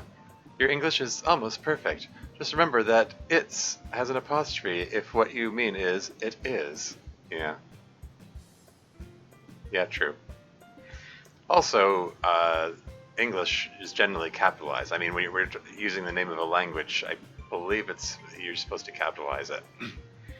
At least I do. I don't actually know if there's a specific rule for that. Maybe I should double check that. Taste of Fury punctuation guidance to come. Yeah. Anyway, other than that, comma, there is nothing in there that would make me think you're not a native English speaker. Yeah, see, she capitalizes English when she talks. Somehow. Anyway, honestly, it seems like a lot of native English speakers mess up that apostrophe anyway. This is true, yeah. Thanks for emailing, Tazi. Hey, Monica, this message is primarily for Suri, and Suri just sticks her head in the frame and covers up part of the email. You're getting so good at that, Dev, at avoiding covering up the emails. Anyway, I'll read as much as I can. This message is primarily for Suri, but I suppose you can go for MC2 since he knew Suri when she was younger. Yeah, not sure why I messed up here. Must have forgotten. Hello all. Recently, I have been thinking about what some of the club looked like when they were younger. Since we don't pictures of you guys, I'm presuming, of you guys when you're younger, I took it upon myself to recreate something, maybe what you looked like. To start, I recreated Siri. I'd love if you could take a presumably look at the pictures, let me know what you think. Thanks, Fred. This person made an image of younger Siri. Cool. Are we going to see that picture, I wonder? Take a look at the image you made. For copyright reasons, we probably can't show it, but Siri's hair was never that long. Her hair right now is about as long as it's ever been. One time when she was little, she literally got a bowl cut. She looked super silly. You had silly haircuts when you were little too, you know. That's true. Anyway, in Sari's case, Fred, Sari looked like a very cute, slightly more pudgy version of herself. When she grew up, she got all lithe. Anyway, before I sound any more creepy, let's get to the next email. Yeah, I wonder about that. I mean, is the young Siri? MC still showing. I was wondering if the young Siri pic is available somewhere in the server. Oh hey, there's a ping for me here. Okay. Oh neat. Sorry, I'm getting distracted here. No, I'm just reminded of I probably shouldn't get into that story. There's just a story surrounding someone posting pictures of the Dokis as kids. I'm just gonna move on. What's your favorite rapper? Yeah. Anyway, uh, hey, all you awesome Literature Club members. I only discovered the base game recently, but I've been pretty hooked on it since, mostly as you are all such cool individuals. Had a couple of questions and comments for you, divided by specific characters, but not really like private or secret stuff. I'm sorry this is so long. Oh, another long one. Here we go. One, for Yuri, I really enjoyed seeing the aquarium with you. I love going to aquariums and places like that. I figure if you and I were in the same world, it'd be amazing to do things like that with you often. You'll probably find this really awkward, but I really like you because we have a ridiculous amount of things in common. If we could interact in a shared universe, I think we'd probably be pretty good friends at least. Cool? Relatable. I'm glad you think so, emailer. And I agree. Obviously we cannot do so, but I'm lucky enough to have people here with interests pretty close to mine with whom I can share such things. But I'm really glad you got to join me too. You should try to find people in your reality to share those kinds of experiences with too. Although judging from the rest of the email you already have. After all, there's nothing stopping you from enjoying your time with both me and them. 2. For Sayori. I myself have had chronic depression for most of my life now. It took a long time, but I did eventually start taking medicine and having therapy for it. However, I only was able to even get to those steps with massive amounts of support and encouragement from my loved ones. Great, her head's in the way a bit again. I think the hardest thing... Down in front, Sayori. Go on. Why is Sayori in particular obsessed with blocking emails today? Yeah, seriously.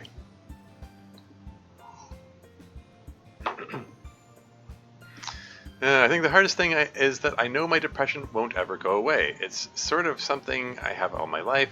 While some days might be better than others, I guess you could say something will always be at least a little rain cloud somewhere. But I don't want to say this to make it something fruitless or anything. Seem fruitless, I guess?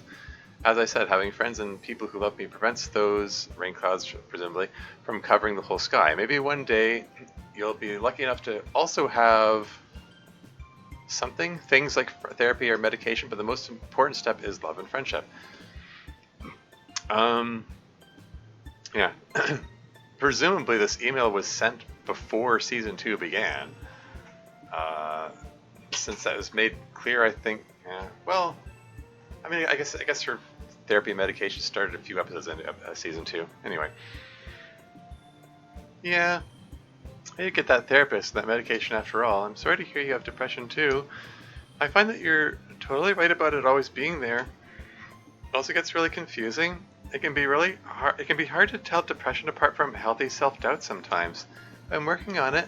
Sounds like you are too. Yeah, someone was sent in early Season 2. Yeah. For Monica. So of course, I love you too, but when I first met you, I already was married and even have a daughter, and I still really love my wife. We are in an open relationship, but if that's not your thing, I completely understand. Either way, I gotta be honest about that with you in case it'd be unethical not to tell you. Haha. I know things like with EscapePlan2.exe kind of went really badly.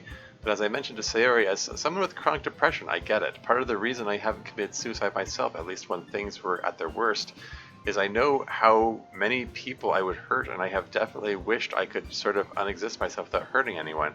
I obviously don't want you or Sayori to try such a thing again, but I guess I can empathize with why you considered it. Oof. Oh, that's, yeah. It's a little dark, but, yeah. I mean,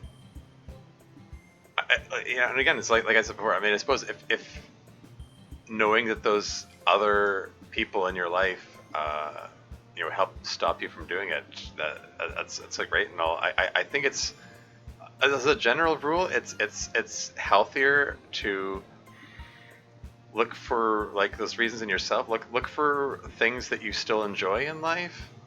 Like remind yourself that it's still possible to to find happiness and stuff, even though it doesn't feel like it in any given moment. Even though it like I said before, I'll say it again. Like the thing that makes depression pervasive is the feeling that it's going to go on forever. and yeah, there's no quick fix for it, and yeah, it's typically it's probably going to be something you deal with for the rest of your life, but at the same time, it doesn't mean you're sad constantly, and it's still possible to find enjoyment. I don't know. That enjoyment can come from other people, but doesn't have to. And I think ideally, you get some enjoyment from others and some enjoyment from like other things you might do by yourself, like like creative projects, like making DDLC mods, for as random example. Anyway, moving right along. In an open relationship, eh? Oh boy. I mean, Monica being pansexual, I'm sure she'd be perfectly fine with being with both him and his wife, so, Anyway. And I see no problems whatsoever. Does your wife also play DDLC? Kidding, mostly. I'm glad you can empathize. But yeah, just like you said, that kind of thing is best not even considered.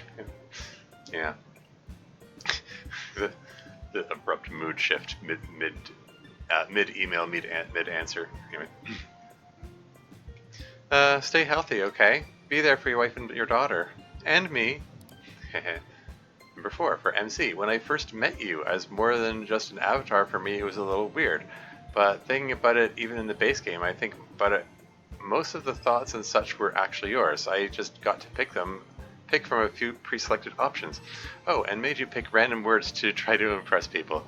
Glad you've actually started writing real poems. What did that even look like to everyone else? Did they just see a bunch of random words on a page?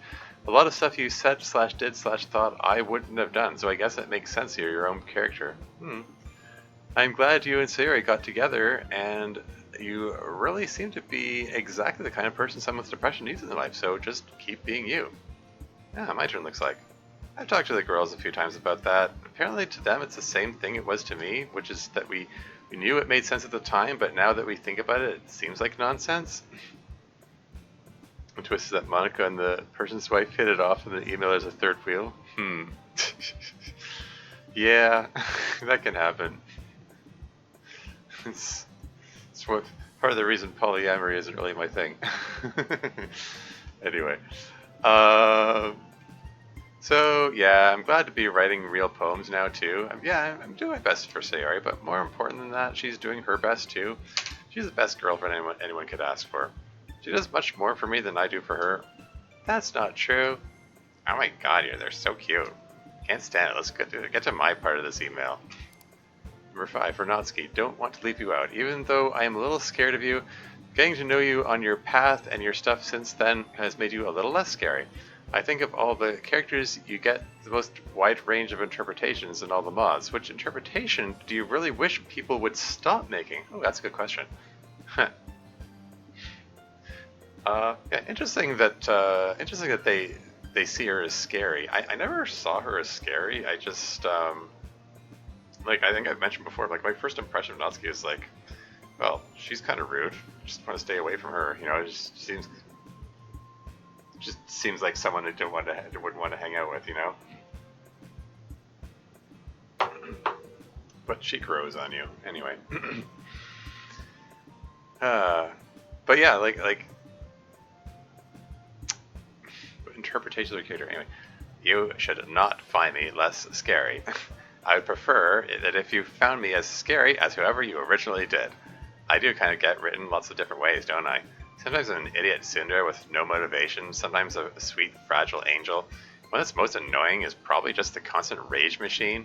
Sometimes they write in a justification for it, but really, I'm not that weird and angry. I honestly try not to be angry that much at all. It's just sometimes I get angrier than these super chill people, so I look bad by comparison. So yeah, that kind of characterization. Number 6, for everyone. What is it like knowing there's a person out there who created the game you all first were in, and which all the mods are based on? In my reality, we don't know for sure if anyone created us, but you definitely know that you have someone who created you. Is that something you even think about? something that Monica canonically thinks about as part of her Act 3 monologue in Vanilla DLC. Also, if there was a way to come to my reality, would any of you do it? I know Monica would, unless what I said and above really put her off. And Natsuki mentioned if she had a wish, she would wish for that. Thought I'd ask in case it's something I ever discovered how to do one day, like downloading consciousness into an artificial body or something. Hope you're keeping well. And again, I am really sorry for how long this is. Heart emoji.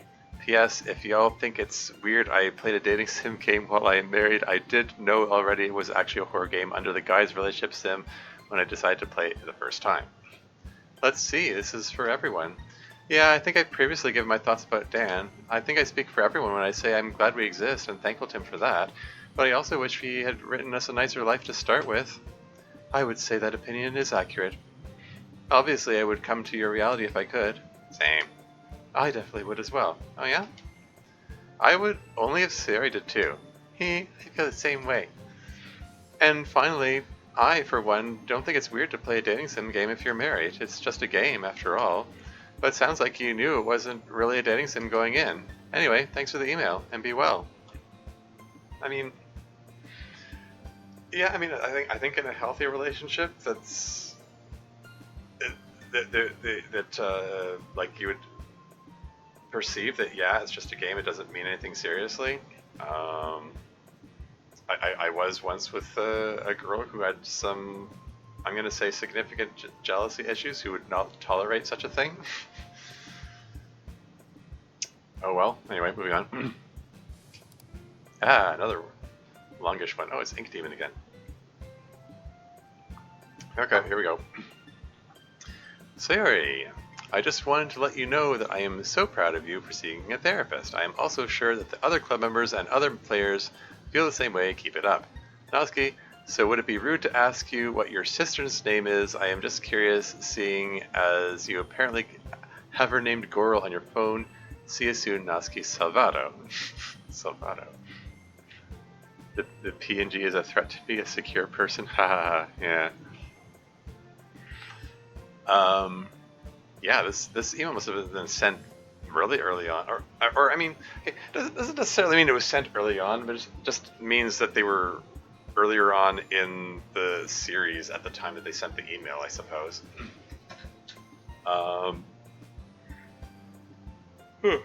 Anyway, moving on. Yuri, I just have to say it blatantly. I am almost certain every player is going to ship you with Natsuki after what has happened recently. What? Okay, if you don't know the sister's name, what recent event could they be referring to? I'm not just saying this without proof. Natsuki specifically went to the roof to talk to you. We saw the whole conversation at this point. You guys have a little too much playful banter if what we heard before Monica's stopped your guys' argument. Yeah, I'm just... This has to be way back. I'm just... I don't know what they're referring to. Just saying, if you guys really don't want to be shipped, then you need to stop making it too easy for me and the other players. However, if you guys continue, I may need to get Monica to initiate the plan involving balloons and syrup from season 1 to get you guys together.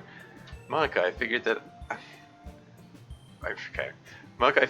I should let you know that I, or we, other players, did see you struggling to get through all that paperwork. I just wanted to let you know that I would have loved to help you. See you next week, Moni, best girl. A heart emoji. That should be all for this week. Until next week, Ink Demon. Yeah, like, this person is referring to specific events from a specific episode that must have just elapsed at the time they sent this. Yeah, anyway, moving on. Another email from Ink Demon. Looks like these can mostly be answered quickly, so let's go through. Thank you, Ink Demon. I'm glad, too, that I'm seeing a therapist, or at least I am now. There was a while there where I was kind of scared of it, but yeah, I'm doing good. Guess this must be an older email.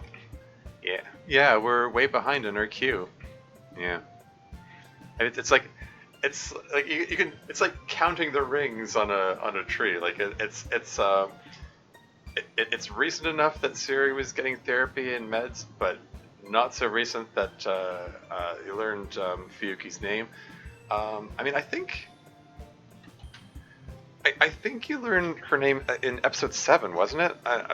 I'm saying that because episode 6 was what was the halfway point where Sayori had her blow up at Monica, and episode 7 was the one where Sayori inexplicably has presidential powers against all logic and reason, and that's when she just blurts out everything about Fuyuki, and we get her whole backstory out of nowhere. Anyway, yeah, we're way behind in our queue. Well, Ink Demon, as you no doubt have noticed, my sister's name is Fuyuki. I have her named as Goro on the phone because when she was transitioning, it was easy to forget. Aw. And it was really important to me that I remember, so that kind of helped. Also, my last name is not Salvato. I am not related to Dan, despite being created by him. Plus, that name just sounds so weird on any of us.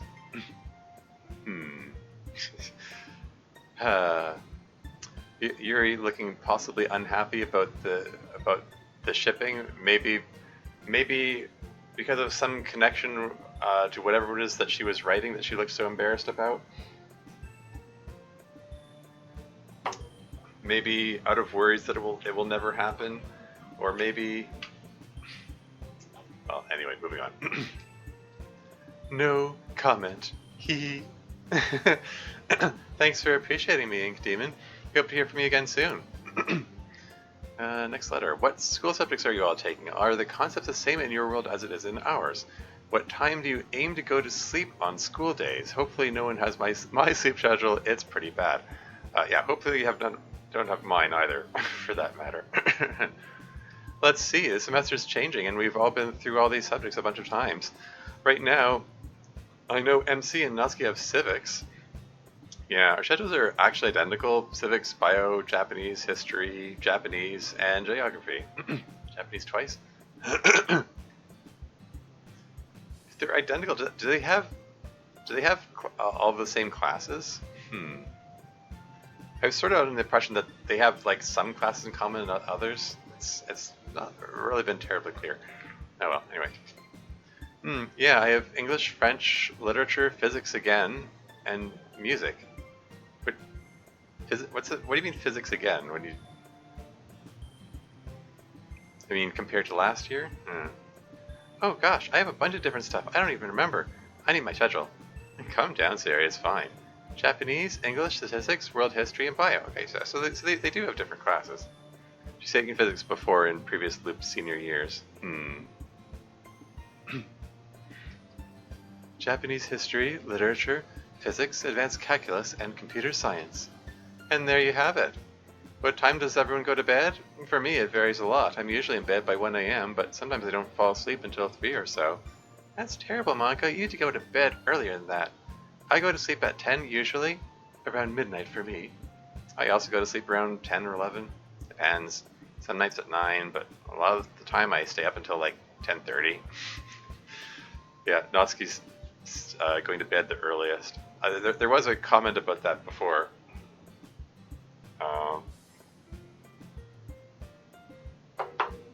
I mean, wasn't there a conversation where Natsuki's acting like going to bed at 10 was like this wild, crazy late night or something? Natsuki desperately trying to hide that she's required to go to sleep super early. Yeah. Oh, I mean, that was my impression, yeah. Yeah, I mean, yeah. Like, we don't have a clear idea of what her home life is like. She's as annoying. I mean, you know, word of God from chat over here, Dev says that,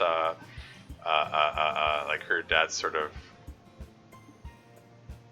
like, not bad, but not the best father, and is maybe neglectful in some ways. But I don't know. There are hints that he's got some strictness about things, I guess, like in terms of like bedtime or whatever. But the specifics are so far still been kind of vague. The probably biggest indicator was that the brief interaction between them a couple episodes back. Anyway, moving on. All right, moving along. To everyone, what are your thoughts on the notorious criminal Smoo Magoo from A Concerned Citizen? Smoo Magoo? Is that a JoJo reference or something? Yes, this meme. Look, it says an interview club. Well, that's a great mod which you should play, but it's a good meme, solid meme. Smoo Magoo should be afforded due process and receive an appropriate sentence for his or her crimes, assuming they are proven beyond a reasonable doubt. Alright, I guess I gotta look up Smoo Magoo here.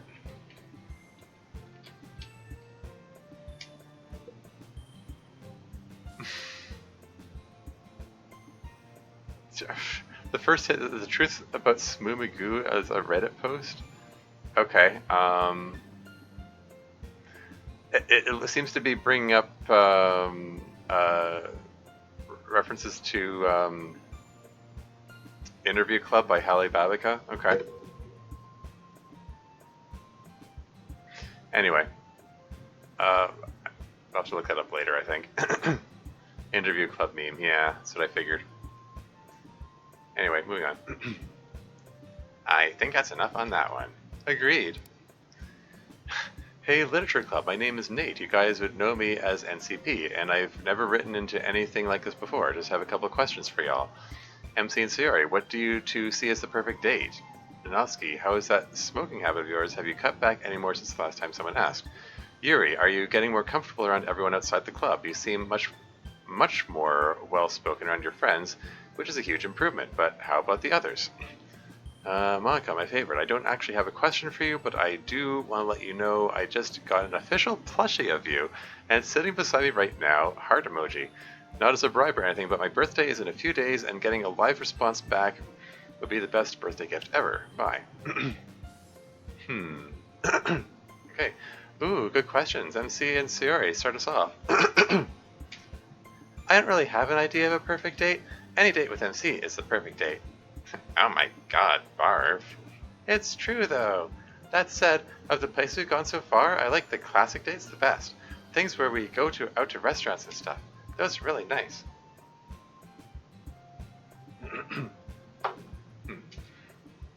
I really like our quiet night in dates where we settle in on the couch under a blanket and watch something together.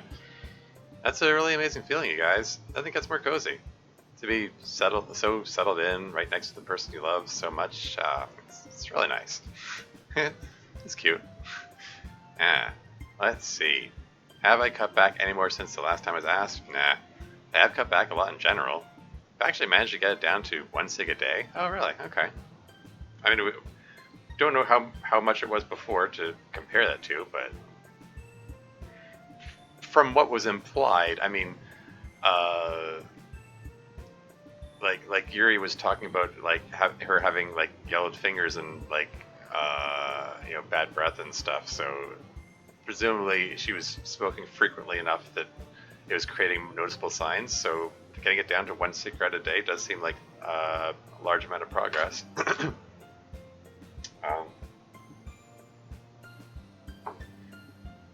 Not that I'm an expert in these things. Like I've never smoked before myself. I do have a former girlfriend who smoked regularly. But anyway, characters who smoke exactly 1 cigarette a day are the best. Okay, moving on. Very rarely, too, but that's a big step forward for me. It is, Natsuki, and we're all very proud of you. I especially am. Hey, I was kind of wondering if Miss Ida was going to have anything to say at any point in this. She's been very quiet up to this point. Trust me, you feel so much better when you quit. I'm trying, Miss Ida. Wait, does that mean Miss Ida has a history of smoking? Yuri. Not much, no. I still get pretty nervous, but I am very comfortable now around my friends. And around all of you in the real world, strangely enough. I'll get to being comfortable with strangers someday, perhaps. Thanks for the email. May my plushie watch over you and keep you safe. You probably answered this too late for your birthday, but happy belated birthday. Next email. So I mentioned Sanotsky that she detected Sanotsky smoking so easily because she herself is an ex-smoker? Okay. Yeah, back in season 1. Okay, yeah, I mean, that's far back enough that I guess I'd forgotten. Oh well. Anyway, here we go. I'd like all y'all to answer the questions if that's alright. Do y'all have any questions about the real world? Like, do you ever wonder about what's different between your world and ours? Sorry if that's kind of a stupid question, though. Also, what was your favorite thing y'all did over the summer break? Also, excuse me. Also, what's all y'all's favorite snack foods? I'm really happy to see you guys. What? You guys, not y'all guys? Not all y'all guys? Again, after the break. I've been looking forward to when y'all come back since the summer minisode, Connor 2 Electric Boogaloo. I think we all mostly know what the differences are between your world and ours. We've experienced what it's like to have that awful, hollow, unreal feeling. And we have your internet. As for your happier questions, my favorite snack food is probably cheese. I like really sharp cheddar cheese. Yeah, relatable. Cheese is the best. Yeah, I've grown to really appreciate old cheese in particular. And sometimes it's a bit of a mixed bag when you get cheese. Like it's I don't know, for whatever reason. Maybe it depends on what stock of bacterial cultures they use to cultivate the cheese.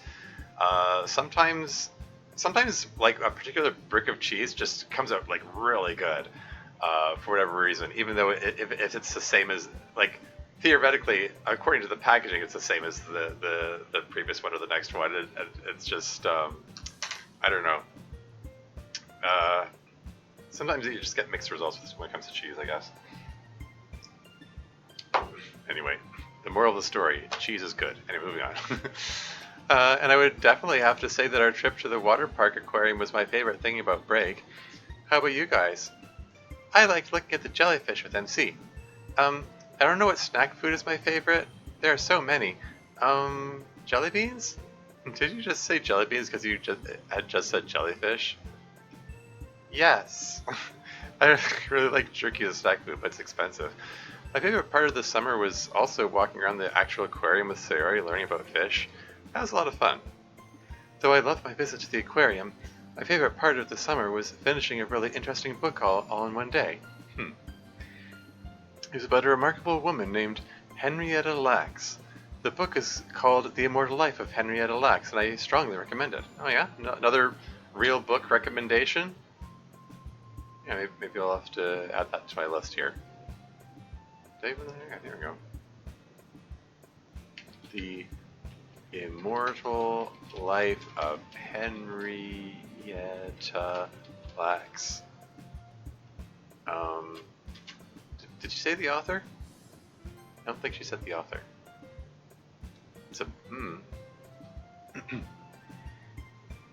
She is, in one sense, literally immortal. Snack foods. I guess I don't really have a strong preference about those. I will say cheese, just as Monica did. Anyway, Skloot is the author?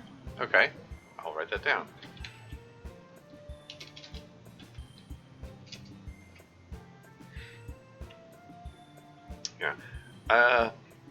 Yeah, I will say I should probably mention. I mean, cheese. As much as I say I love cheese, it probably isn't technically the healthiest thing. I mean, lactose intolerance is a thing, and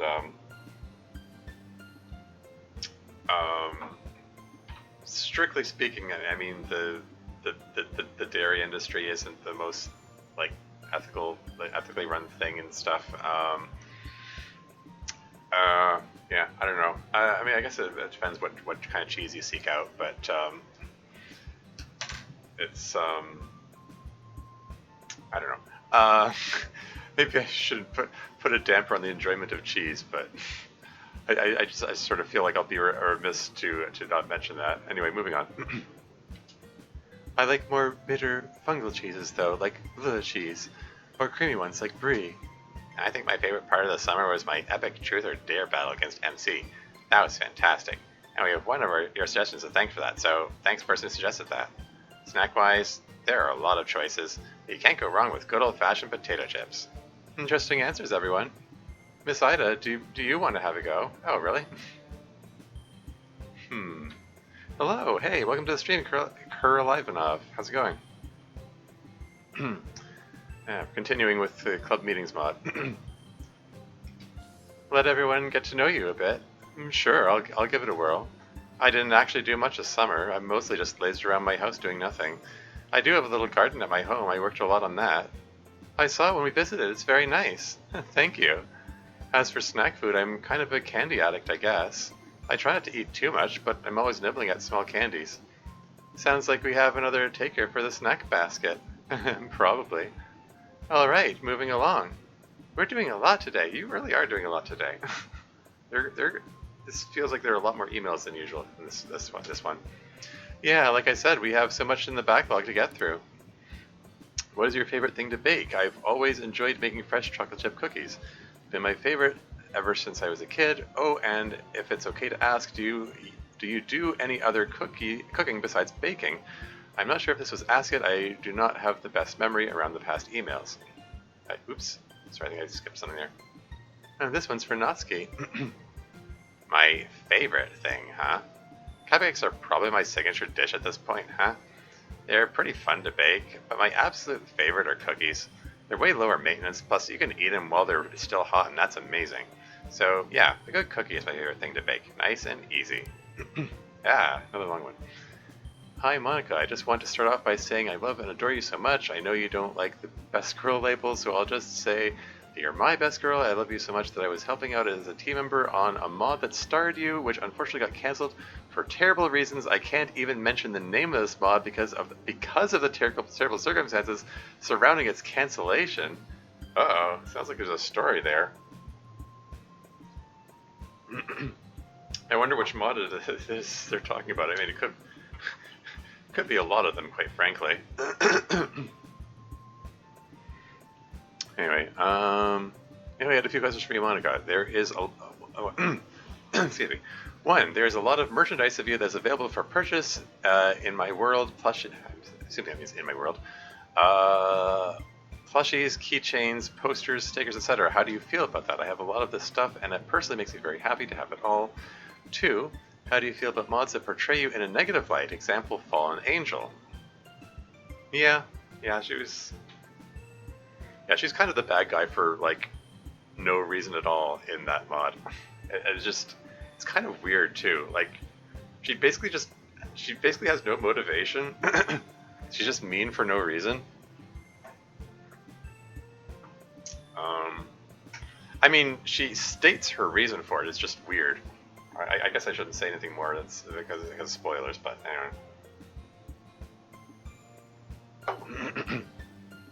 anyway.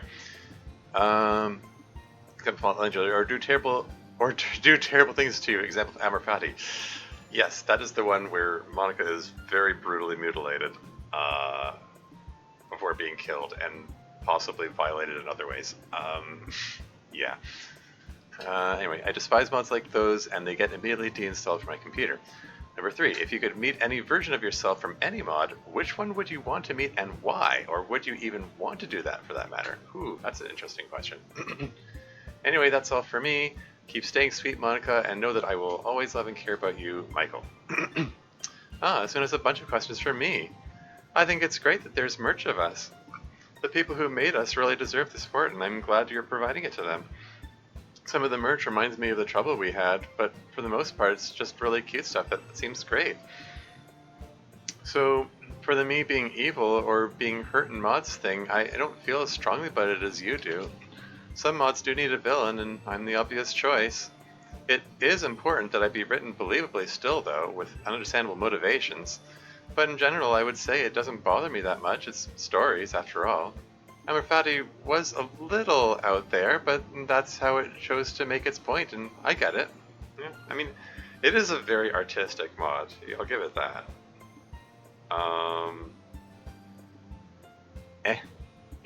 mod, I believe. Hmm. Sorry, was EH supposed to stand for something? I'm like looking. I'm trying to think what could EH stand for? Emerald Heart. Okay. Ah. Okay. Yeah. Yeah. Okay. Yeah. I mean. Yeah. Um.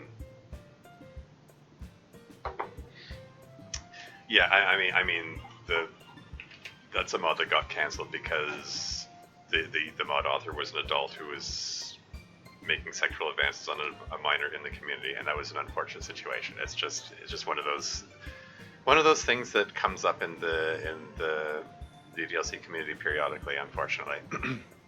So yeah. Anyway, moving right along. Amphati was a little out there, but that's how it chose to make its point, and I get it. So again, no biggie. Let's see, on to your last question. If I could meet any other version of myself, I'd probably want to go back and meet myself from the base game of Act 1, because I feel like she'd be comforted hearing from me. And maybe I could help her understand a better way forward than the one she chose. Hopefully that makes sense to you. Thanks for being such a sweetie, Michael. I care about you too, lots. Let's see, the next one. Hey everyone, I have questions for all of you guys. Hopefully this goes well. For Monica, 1, how long did it take for you to code? You were legit so good at it. 2, do you know that there is an actual plush mate that looks exactly like you? 3, even after all the things you did, you're still the best. That's all the questions I have for you. Oop, another long one with multiple questions. Let's make this the last one then. We've been spending a long time on this. Alright, let's see. I still don't really feel like I know, but subjectively it feels like I've spent not quite a couple of years at this point, counting all the time I spent in the Timeless Void. Not that that makes any sense. Yes, I did know about the plushie. I wouldn't say it looks exactly like me, but close enough. Thank you for your kindness. I'll switch it over to the next person. For Yuri, how many knives do you have? 2. How does it feel to be the tallest girl in the club? Is she the tallest now? I mean, Miss Ida's pretty tall now. 3. How do you feel about the fan art that is made of you? ... question mark. 4. Do you like the look of blood? 5. You're awesome. That's all the questions I have for you. Sorry, but I just love everything about you so much. I have a total of 92 knives. Oh wow, that's a heck of a collection. Getting some more deep lore here. I need to get some more water. I'm going to take a quick break. Generally, various things. I'm going to get a snack while I'm at it too. I'll be a few minutes. I'll be right back.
And I'm back again. Okay, where was I? Asking questions of fury. How many knives do you have? A total of 92 knives? Wow. That's a pretty impressive collection.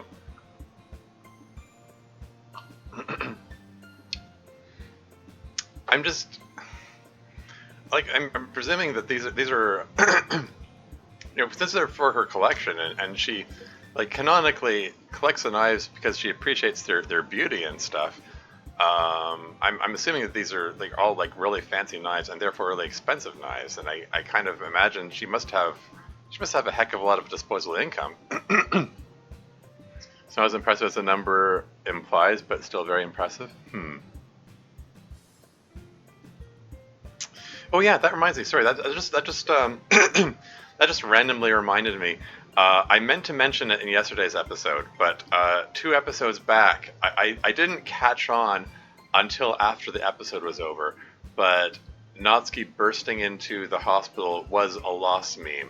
I didn't clue into that at the time, but she burst through the front door of the hospital, went to the receptionist, then went to the doctor, and then went to her sister lying in bed.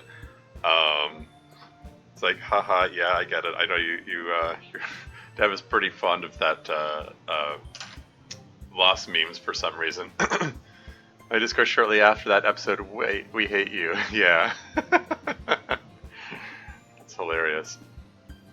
And even the room number 122L, because because the first frame is one person and the second and third frames of 2 people, and the last frame has one person standing and the other person lying down, hence the L. So yeah, I guess I'm glad I didn't catch on at the time, because it kind of detracts from the emotion of the moment. Because I think it's like the first time we see Natsuki and her sister together. Anyway, moving right along. I have a total of 92 knives. Some of them are not that notable. I have, for instance, a set of very interesting antique butter knives. If you count only serious knives, I have maybe 40 to 50 of those. Aha, okay. Yeah, it's definitely designed to sink in after you get the actual good part of the episode. Yeah. Some are very interesting, like the one made custom out of a railroad spike, but I won't bore you. It's neat. It feels normal to be the tallest girl. I don't really notice much. Mostly I just make use of it to make short jokes about Natsuki. Repent. Never. The fan art is a mixed bag, yeah. Some of it is quite wonderful, some of it is spooky and disturbing, and the rest is the kind that I will tastefully label as sadly predictable. Yeah. The look of blood is an interesting question. It certainly is beautiful in the abstract, a bright crimson. Of course, when you take into account the context, it becomes more disturbing. Some might say that it makes it more beautiful, but I think that depends on exactly what the context is. Anyway, don't want to go in a long blood monologue. Overall, I think the answer would have to be yes, but not if someone's really hurt. Thanks for saying I'm awesome. See? Perseri, do you love cookies? Too. You're awesome. You always make everybody's day better. That's all the questions I have for you. Siri, I have to think about this one. Yeah, I love cookies. What do you take me for? Some kind of non-cookie lover? That would be terribly insulting. I do try to make everyone's day better. You have a wonderful day today too, okay? For Natsuki.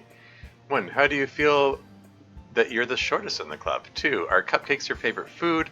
3. Manga's literature. That's all the question I have for you. It's fantastic being shortest, Lana. My life is a never-ending phantasmagoria of delight as a result of it. You used a big person word. Oh no. Honestly, I don't really care. People just like to mention it a lot. Some people in particular. Cupcakes are definitely not my favorite food. They're tasty and fun to bake, but you couldn't live on them. But in terms of baked goods, they're definitely up there. And thank you, manga is literature. Or MC. 1. How does it feel like to be the only boy in the club? 2. Do you have a crush on Sayori? Question mark tilde. That's all the questions I have for you. Sorry, this must have been sent really early on.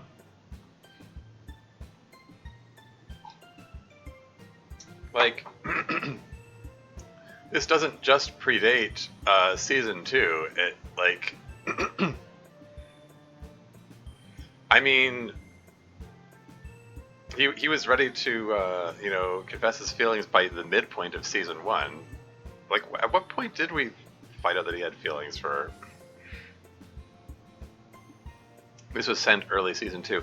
Yeah, I mean, that's the thing. There's, like, I get the definite feeling tends to be a disconnect between the, like just because season 2 was out already doesn't necessarily mean that the person sending the message had played that far yet. Sometimes the emailers seem to have been barely noticing what's happening. I mean, that's a possibility too.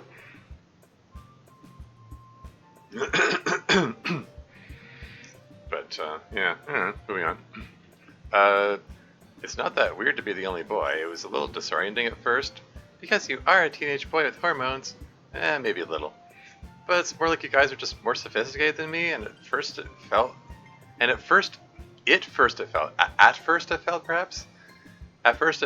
like it was because you were girls, but really I just learned it was because you're just some more sophisticated people. Hopefully I'm getting closer to being on everyone else's level. Oh, you're already there.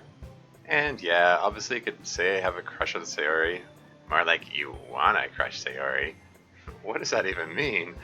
Figure it out, genius. Sure.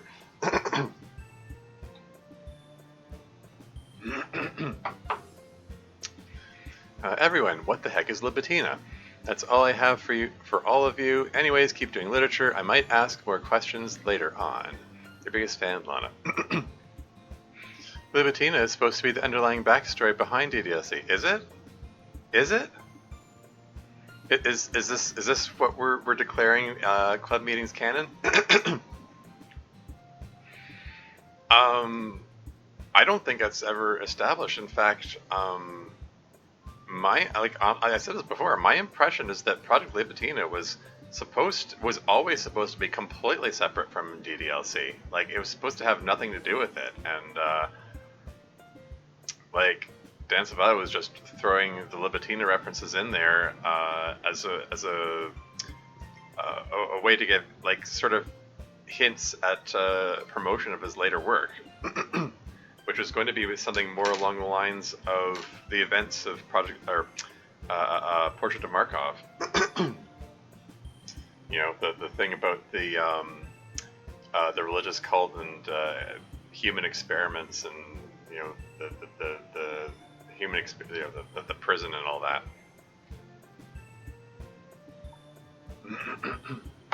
And how Libitina fits into that is up to speculation. But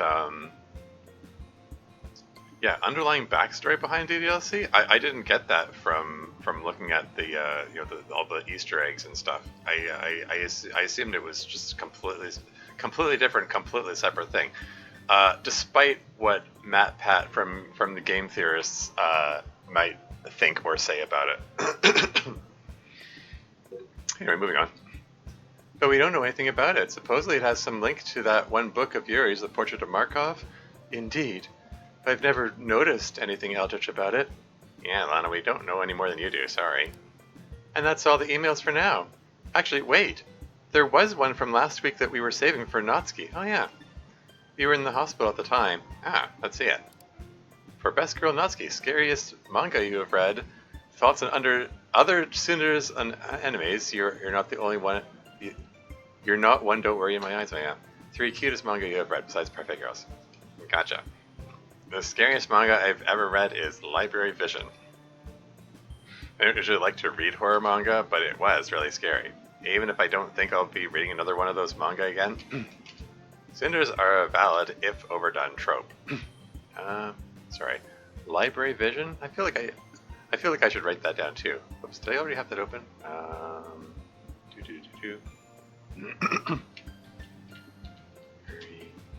vision. And I'm just going to put in brackets manga.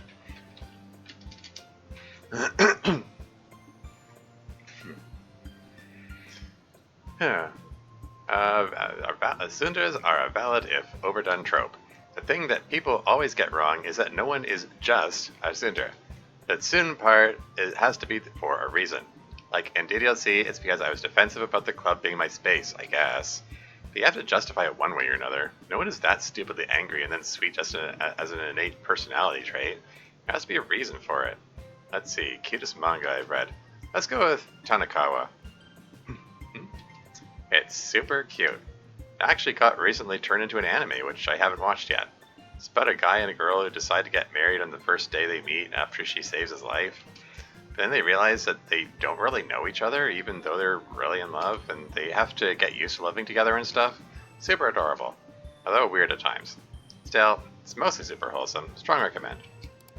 Okay, now we're done with the emails. So that's a real meeting of the club, huh? Yeah, more or less. Often we share little mods of our game that we make with each other. Today was going to be Sayori's mod, but in everything we just ran out of time for it. It's not done yet anyway. Well, I'm supposed to go help out the students who are setting up for that basketball game and the dance later. Kind of feels weird to go over there now. I think I'd much rather just go home and contemplate existence. I don't know. Being alone with your thoughts, I don't know. It's could go either way. Boy, do I know that feeling. Unfortunately, responsibilities are responsibilities.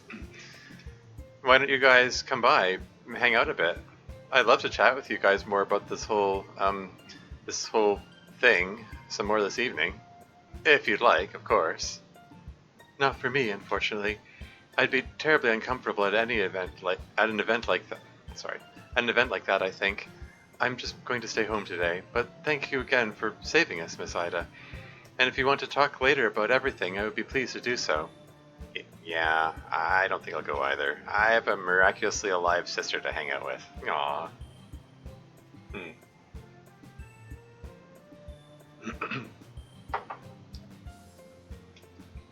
All perfectly understandable. I'll see you two soon then. Cool. Let's just look here. What about you guys? Yeah, I'll go. There's some stuff I want to talk to you about anyway. Regular school stuff, not weird subordinate reality stuff. What a relief. How about the happy couple? I'm not sure. If Sayori... Yeah, I'd like to go. Well, count me in then. See, I told you so. I mean... He just kind of... he's kind of a pushover when it comes to Sayori. Like, he has to check with Sayori about everything.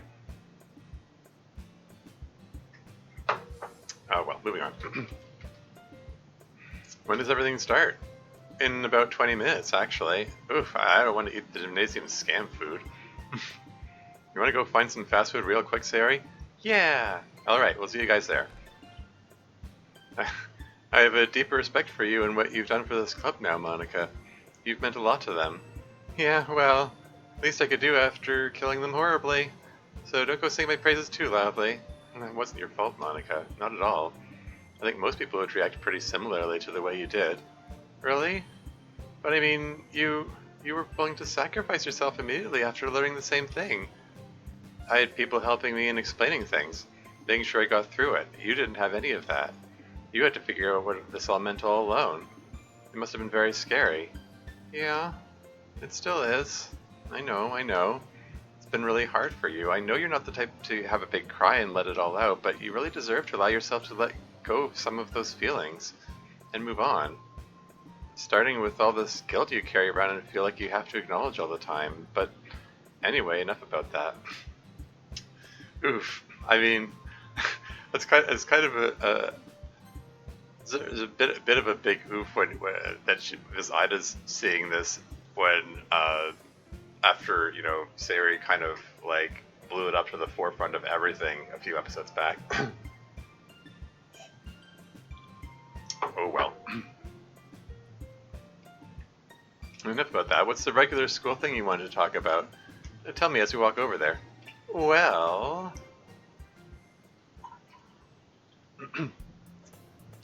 What regular school thing could you be want to talk about? I mean, hey, they're like crowd voice noises. I'm just trying to think what Monica could want to talk about. I mean, my first thought would be like some kind of student council business, but Monica, I mean, they more or less got everything they wanted out of the student council meeting, aside from the fact that Miss Saida got assigned as their like mentor or whatever, so, and that situation is pretty much resolved, you know, more or less. I mean, resolved. I mean, insert that Watchmen meme. Like, in the end, nothing ever ends, or nothing ends, nothing ever ends. Whatever that line goes. I just butchered the quote, but you have the idea. Like, presumably we haven't seen the last of Miss Ida's adapting to this, you know, the reality, the layout of the reality or whatever. Anyway, nothing ends, AJ. Nothing ever ends. Yeah. Monica's favorite superhero, Ozymandias. Yeah. Anyway, yay! Good job, Kenzo. Make the buckets. That's what they're called, right? Close enough. Meanwhile, Miss Ida continues to talk with Monica. And so you think if I did that, it would help? I know it would. Oh, is she trying to push Yuri and Natsuki together or something? They don't really have much choice if you sign off on it. Okay. No, I think my first theory was right.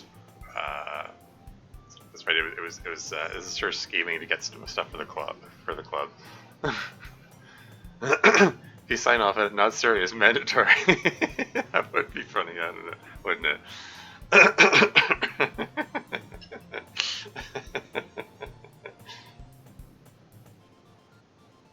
Siri touchdown, yeah.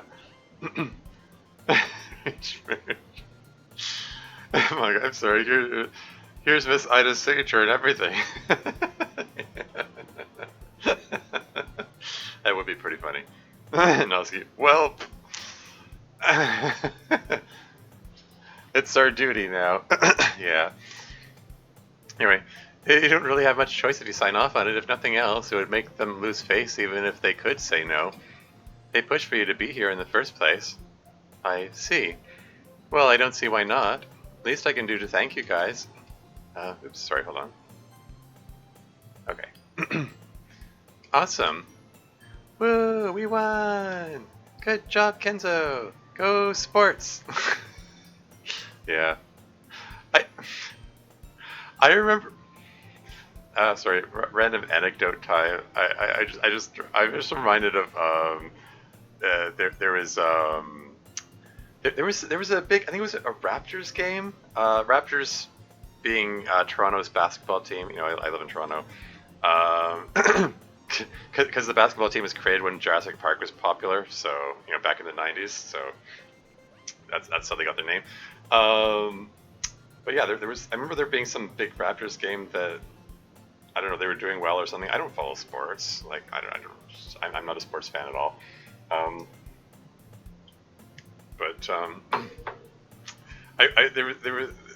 There was a moment where someone was I don't know, broadcasting like we were. I was with my barbershop choir. We were watching the game and like as a group, and I don't know. Someone was broadcasting or streaming or something. Like they had their holding their cell phone up and asked everyone present to give a cheer or something. And I was so tempted to say something like "Yay sports!" I restrained the urge to do so. It probably would have dampened or maybe it would have enhanced the mood. I don't know. I don't know. This is just a little rambling anecdote, which probably isn't as funny as I thought it was. It seemed funny at the time. Anyway, moving on. Go Sparts! You're really getting into it there, pun. So there was a Raptors cave, exclamation points. Yeah. MC, it's a basketball team. Yeah. You're really getting into it there, bud. Yeah, a little. There's just so much energy with so many people cheering them on. It's been really fun. Yeah, it sure has been. Yeah. Oh, yeah. Incidentally, I can sort of like as much as I don't like I just don't have any interest in sports. I can sort of appreciate it on a level of from my own theater experiences, like watching improv scenes, watching people like make up scenes as they go along. I can sort of appreciate a game from that standpoint, in that you don't know what's going to happen. You don't know who's going to win. You don't know who's going to play what. So it's interesting to see how it plays out from that standpoint. Oh yeah.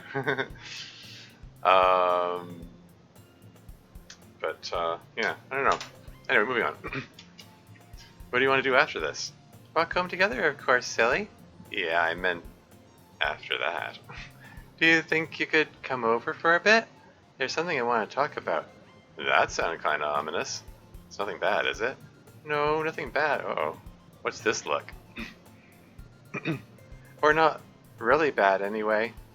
Just more like thoughtful, I guess? Alright, bud, no problem. Oh, okay. This is the song that we reserve for MC and Sayori's tender moments, I guess. Okay, I just noticed the chat is still over here. Let's put it back just in case there's a coding thing or console thing. MC and Sayori are sitting on her bed. So, this is what I wanted to ask.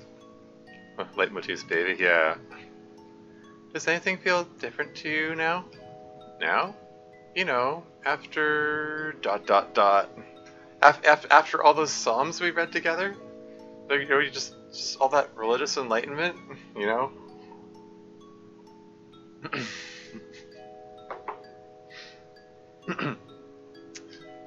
Oh, no, I can't say that it feels that different. I think I feel like I'm supposed to feel about things like just the same as it before. Like, obviously it's not exactly the same, but it's like I learned something I already knew, like knowing the answer to a question on a test and then getting it back marked correct. You knew the thing all along, so it's not that surprising or different when you confirm it. Does that make sense? Yeah, that's basically exactly how I feel. Oh yeah? Hmm. Yeah, hence her comment about it's not really bad. Like, I think she got this idea in her mind that she's supposed to feel better about it. You know, that it's that common depressive reaction of like, I'm supposed to be happier than this. Why am I not happier? Oh no, that makes me sad. Yeah, I don't know. I mean, I guess I have to be careful what I say about the topic, but I have a friend who I think put it best when she said sex can be very emotionally binding. It can affect you in ways you don't expect. Being physically intimate with someone. It is it is an act of it makes me like, it can make you very emotionally vulnerable. It's like it I don't know, got it in one. Oh yeah. um I don't know, I mean, in my experience, like being, sexually so, what do I just say? How can I say this without blushing? Being sexually intimate just might kind of increase my feelings for people tenfold. Like, it just there's just this warm, afterglow kind of feeling to it, and I don't know. It just maybe it isn't the same for everyone. Um, like nowadays, I think I'm in a place where I can anticipate that feeling, and um, like I'm more in a place where, well, for one thing, like I'm not going to get super clingy about, with that person, um, and I can separate out my feelings about the sexual attraction from the more romantic feelings, I guess. And like be more open to like more casual relationships than I might have been at one time. Oh hey, TurboChat84, welcome to the stream. Heck of a time for you to join. God in One was something that Sari said when MC. Right.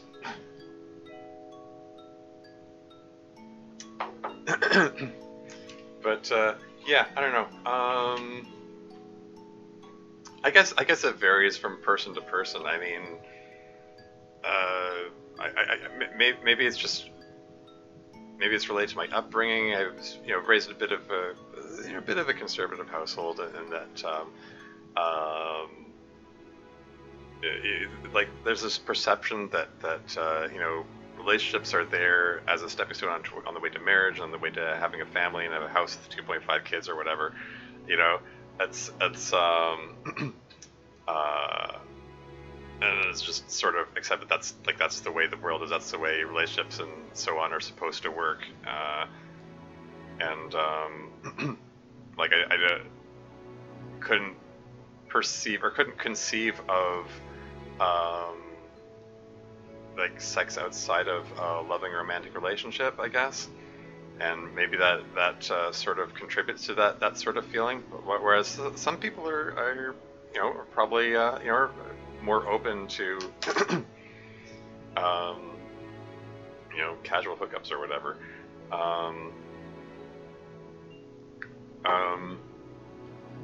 Like it's going to vary from person to person. I do think it is important that if you're going to do it, you do it with someone that you can respect and trust, and have honesty, even if there isn't like romantic love present. Like, so he's really cute, isn't he? Yeah. Yeah, no argument there. Yeah, what am I trying to say here? Imagine that she wouldn't get along well with a ghost, shadow, or dragon. Oh, okay, you're talking about Leviathans from Subnautica again, right? I mean, I don't think anyone gets along with those. Anyway, what am I getting at here? I guess what I'm saying is, like, for Sayori's standpoint, if she didn't feel like this, I don't know, magical increase in feeling or whatever, it's not necessarily a bad thing. It's different people react differently to those sorts of things.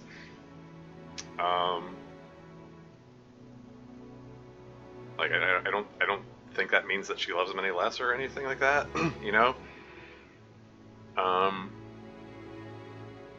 Yeah, yeah.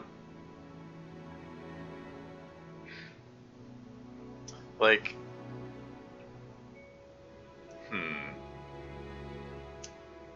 yeah, I don't know if you should tell that story. Um, Sorry, thinking. Maybe not that story either. That's another time. Um, all right, I have to be conscious of my audience. There might be young and impressionable people present. Like,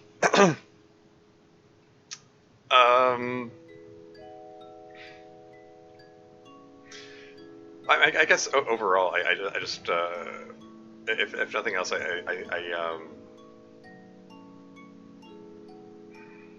I don't know. Like I don't think there necessarily has like sex doesn't necessarily have to have a connection with romantic love. Like, it doesn't have to. I think it's really nice when it does have that connection. I mean, I think that it's a powerful expression of love toward another person. Um, um, but you know, it's possible to have love without sex. It's also possible to have sex without love. It depends on the person. I just think openness and honesty. You know, being honest about your intentions toward each other is really important. And, you know, being able to respect each other and you know, like it's you know, like like some a lot of people there yeah, a lot of people have like a lot of like really weird hang-ups about on the subject of sex, you know, like some people act like giving yourself to someone outside of a loving relationship is a loss of self-respect or something, and it's like, well, no, it doesn't have to be. You can still you know, you can still care for and respect each other without there being like romantic love involved.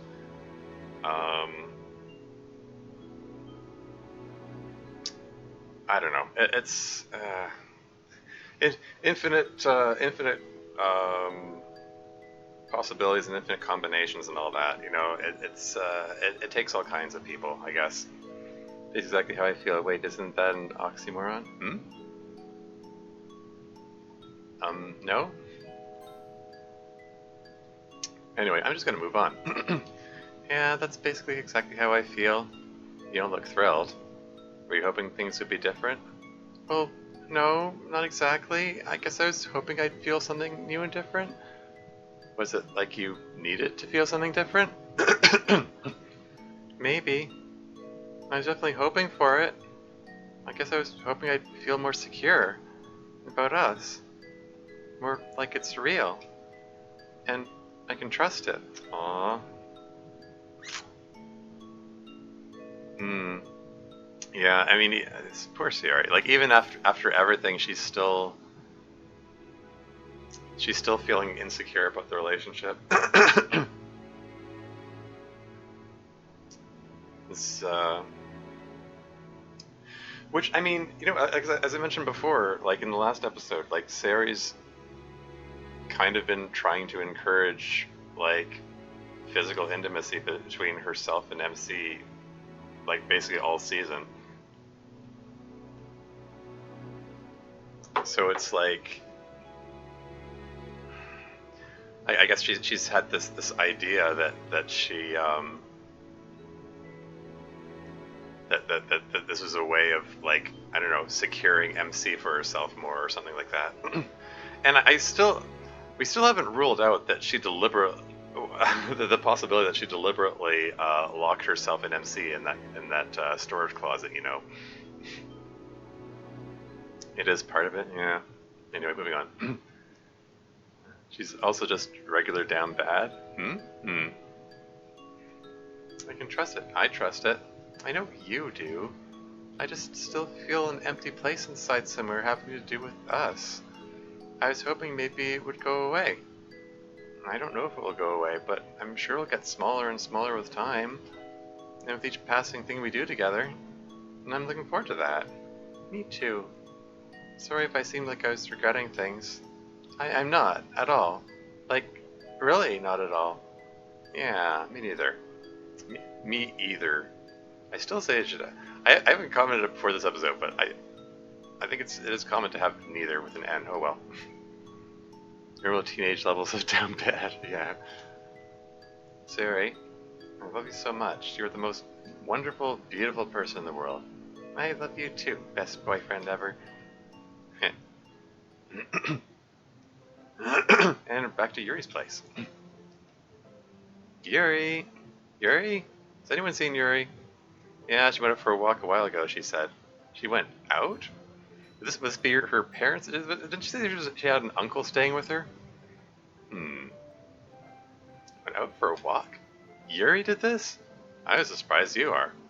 Did she say when she'd be back? An hour at most, she said. She just wanted to move around a little, is what she said. How odd. Phew, what a week. I'm glad you're here, Termuse. I wanted to say thank you for trusting me earlier when things were broken. It's really good to know that you believe me after everything. Makes me feel a lot better about myself. You're such a wonderful person. So, fun fact? The original draft for club meetings. We're getting some deep lore here. One of the only actual story effects you could have. Oh, really?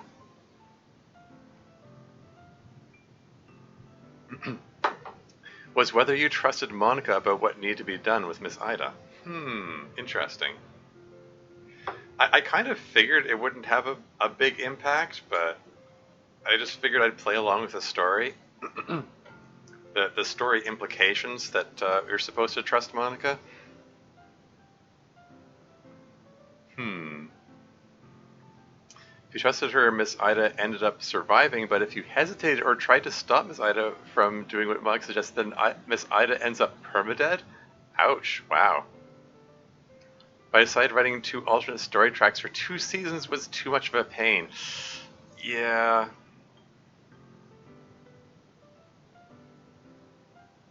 Two alternate story tracks for 2 seasons. That would be a pain. I mean, like I said, I mean for purposes of this, yeah, you kind of have to get back to the status quo on some level. Yeah, big time. Yeah, no kidding. No, I mean that, like, whether Miss Ida comes back or not, it's a huge change potentially. I mean, unless you again put her on a bus and say, as move to another school or something. Good with illusion of choice and making the same dialogue fit different contexts, but season 3 in particular would be extremely difficult. Oh yeah. No, I mean, since these are self-contained episodes, you can't have you can't have them diverge too much. Like how would you even communicate that across like how would you have them communicate with each other? It would be a mess. I think you made the right choice in having just one story track. It's just difficult it would be difficult in general to have excuse me the to have any of that diverge in any way, but between 2 episodes, like between even 2 episodes, let alone like 12 or 24. Yeah, that question is a tough one also. Yeah, how would we do the emails? Yeah. Anyway, moving on. You're such a wonderful person. Anyway, other than that, we're going to go on hiatus for a little while after all of that. Give everyone a chance to settle in and just do some club and school stuff without worrying whether your watchful eye is present or not. We do need a break sometimes, but don't worry. We'll be back soon enough. You know I wouldn't leave you alone for too long. But for now, I think I'm going to start looking more into how these non.chr file people work, and try to figure out if I can learn anything about the time loop code through that. Oh, is this why is this going to lead into the banner which has been across the club meeting server since I joined, where everyone's in graduation uniforms? I got a question. How difficult do you think that an alternate ending for the series would be to implement? Other question, by the way, difficult. Yeah. I mean, like, alternate ending in the sense of like, I mean, depending on where the point of divergence is, like you could end up with like a Deus Ex situation, Deus Ex the video game, where basically which ending you get depends on what you do at the last minute on the last level of the game, and everything up to that point is kind of ends up being irrelevant. Considering like they're like massively diverging choices you can make along the way. Yeah, it's good to acknowledge that if it's the true ending, not too bad. Yeah. Truly the darkest timeline? Anyway, moving on. Try to figure out if I can learn anything about the time loop code through that, because to be honest with you, I'm kind of getting sick of it. What, you've only had one re-instance of the year repeating so far. Oh well. See you soon, alright? Take care of yourself. Are we gonna... That's the end of season 2? Yuri walking off kind of made me think that it was going to... I mean, we have to just have Yuri walking off and then not have anything happen. If we're going to get another post-credit scene like in yesterday's episode. Well, hold that thought. I need to go use the washroom. I'll be right back.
And I'm back again.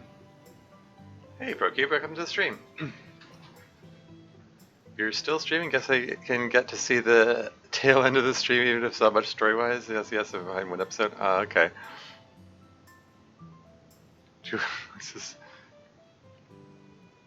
options write 48 unique episodes or imply that Ida's death didn't affect all that much. I'm just going to catch MC dating Yuri. Well, I mean, Yuri already knew that they were dating, so that's true. What will she do? And yes, I meant a divergence only at the very end, or at least limited to the final episode. Yeah. So Deus Ex moment, like I said. Easy you think it would be to do an alternate bad ending that's very obvious and is easily avoidable by the player. For my mod, or are you asking for yourself? Your mod, yeah. I mean, won't really know that until season 4 is written. I mean, there's only 3 seasons so far. It doesn't really matter because the plot's always been all written out, yeah. Anyway, let's continue. Let's see if there's a post-credit.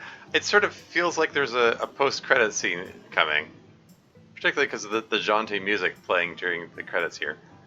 Into season 2. Thanks to everyone who played and watched this season. It's been a ton of fun making this for you. Come on, it's time to sleep, Sayori. It's kind of time to sleep, Sayori. Hard to do that with you constantly nuzzling me. But you're so warm. Well, another 5 minutes that turns out to be an hour wouldn't hurt. So they did end up cuddling. There you go. Or nuzzling. We'll be back before too long with the Season 2 collection.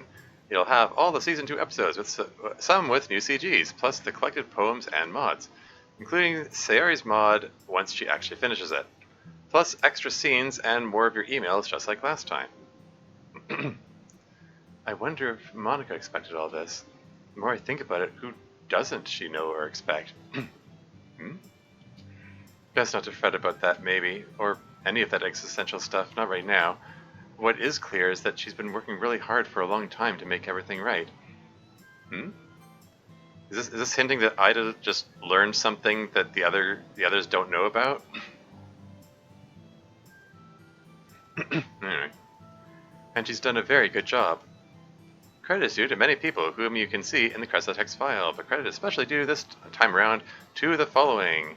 Suki.site on Insta for Miss Ida Sprites. Hey! So he waves, aka Artbot for the Yukata outfits and the modified Sayori bedroom.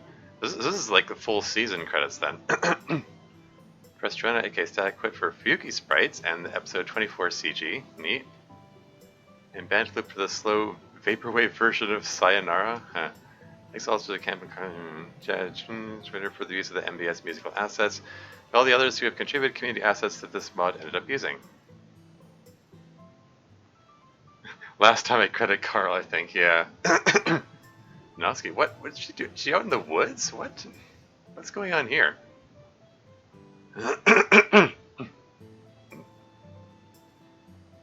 All these messages in chat here. The only major thing I ever changed was the thing you just described, yeah. Oh, okay. Oh, so that's the major thing you alluded to earlier. Okay. I do remember you saying that,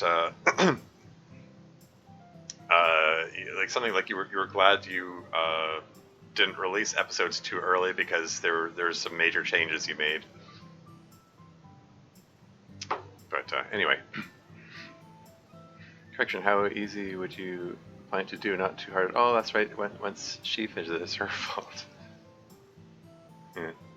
So she's just reflecting on everything she a teacher she is there. There's no way Monica let Ida get herself deleted so she could figure out how to bring a non-CHR file person back, right?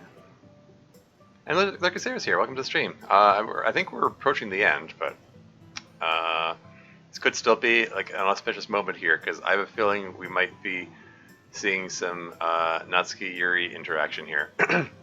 All right, here we go. Now you have to promise me that that won't ever happen again. Question marks? ... Don't know if I can. Well, that's all right. What was that?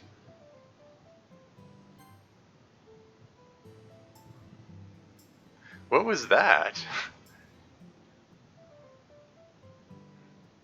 To promise me that won't ever happen again. I don't know if I can. Well, that's all right.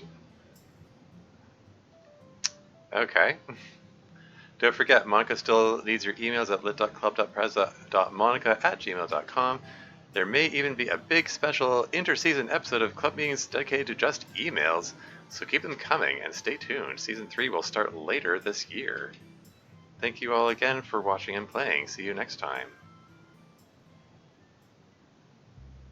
Well, there you have it. No Natsuri resolution after all, it seems. Darn. Okay. Dev playing the really long game on this. I mean, like after all those hints and foreshadowing and stuff, and oh man, okay. Monica's an extremely calculating person. I would not put beyond her, but in this case, she didn't immediately try to fix Fuyuki and had to have a revelation. Okay. Monica. Memories.txt said we just put 3 separate email sections in the collection. Natsuri is not canon, haha.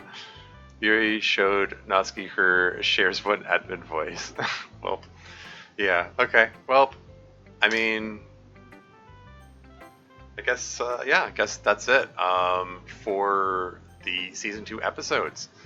I need to figure out what I'm gonna make for the thumbnail of the VOD when I upload this to YouTube. I was uh, briefly considering putting Fuyuki's scene, with her sprite as the thumbnail, but maybe that's too much of a spoiler. I mean, and anyone who clicks on the video knows that she comes out of it okay, but maybe just the Miss Ida CG. Anyway, yeah. So somebody asked if I was going, like now that I'm finished season 2. Sorry, what's this? Well, those are truly some club meetings. Yeah. Oh wait, now time for the extras horrible ominous laughter. Mm-hmm. Yeah. The curiosity term is, when do you plan to torture yourself again? With rage? Oh, okay. Oh, yeah. The Subnautica. I don't know. I'll probably play it again at some point. I've got too many games lined up. I mean, I'm planning after I finish my current The Long Dark game that I've got going on. I'm thinking of playing Disco Elysium since it's come recommended, and then I have to get back to those other. I don't have to get back to them, but the other games that I was playing, I had a Darkest Dungeon game going, and I also had a Grounded game going, and I would like to finish those, I think. Disco, yeah. Multiple Doki class life forms to affect. Are you sure whatever you're doing is worth it? Haha, yeah. Yeah, I don't know. I'll probably pick Subnautica up again at some point, but yeah.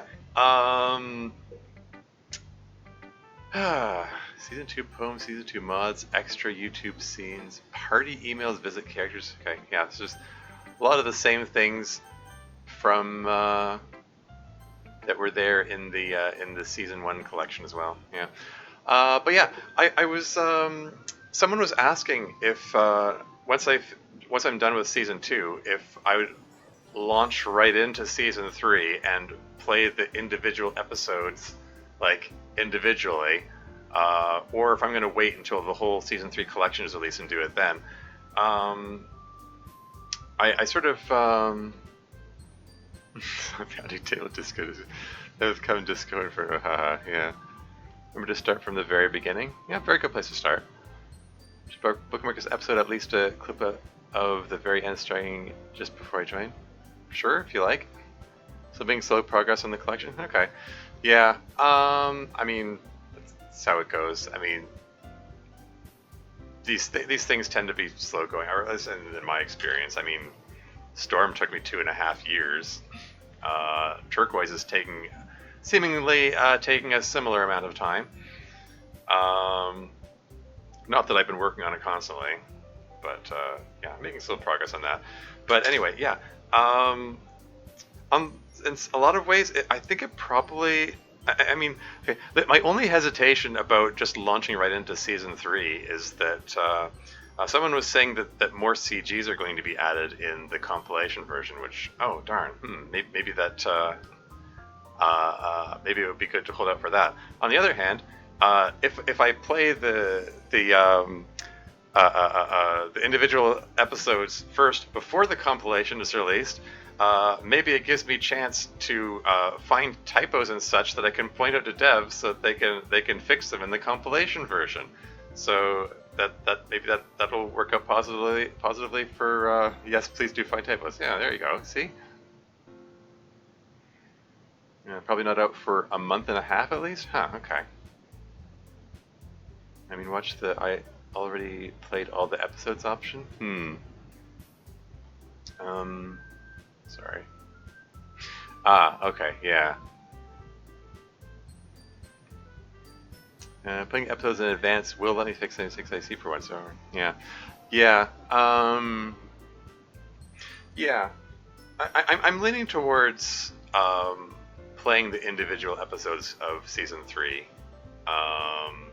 And then, hey, when the compilation releases, I'll load that up and play the extras from that, I suppose. Yeah, Comfy wants you to hit new game and see what's happening for extras? Hmm?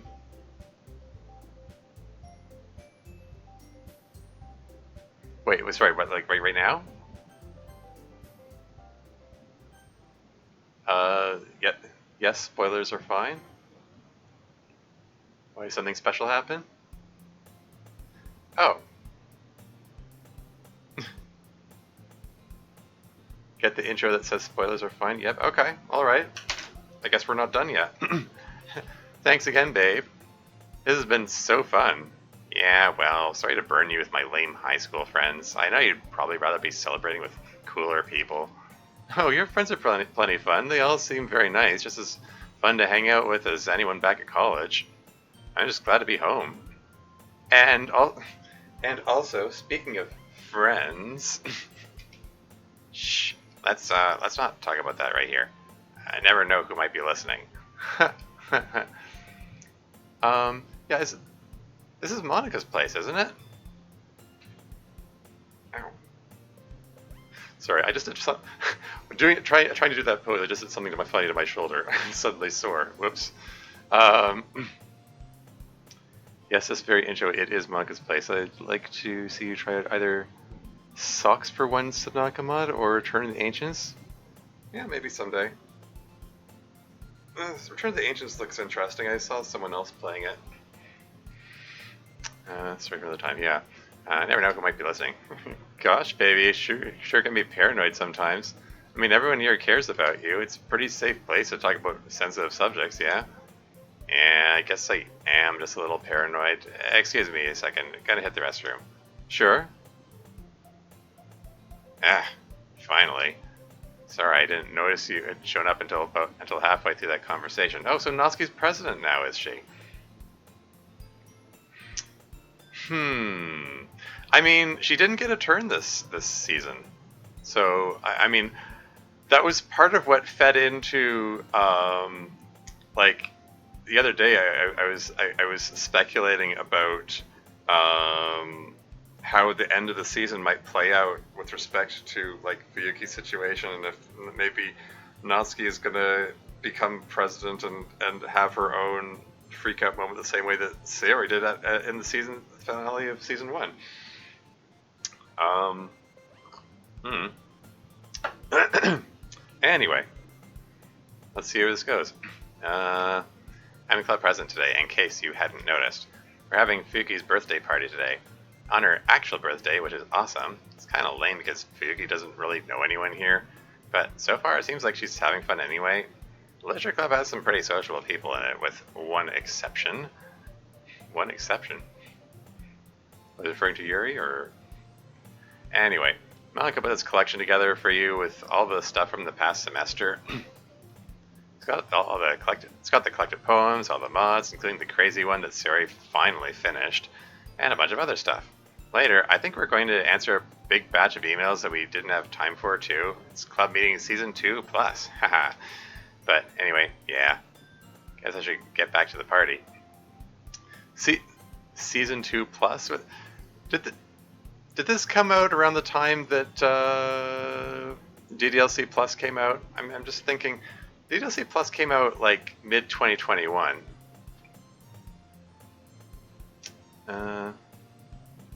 Should you ever play Socks from the mod, you must not play hardcore mode, as one of the plot points is you getting killed and respawning.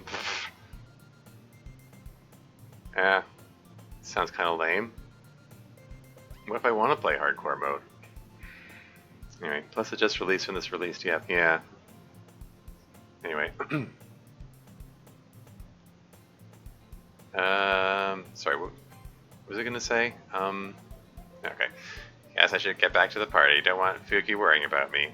He had enough regular people get suspicious of weird club stuff over the past semester. Wouldn't want my sister to have to deal with all the reality bullshit on top of everything else. Anyway, have fun. Monica won't know you're here until we do emails, since she's not the president right now, but she said to say she hopes you have fun and that you enjoy what she made for you. I think she likes you. Alright, heading back. Have fun. There you go. So, okay. Little Easter egg for people who select that particular option, I guess. But I guess that's... Unless you're about to suggest something else, I think that wraps up this episode. I'll get into the rest of the extras. No, not okay. I'll get into the rest of the extras next week. Um, I don't know. I don't know if I. Somebody indicated that the extras are really lengthy, and I don't know. Can I get through those in 2 streams?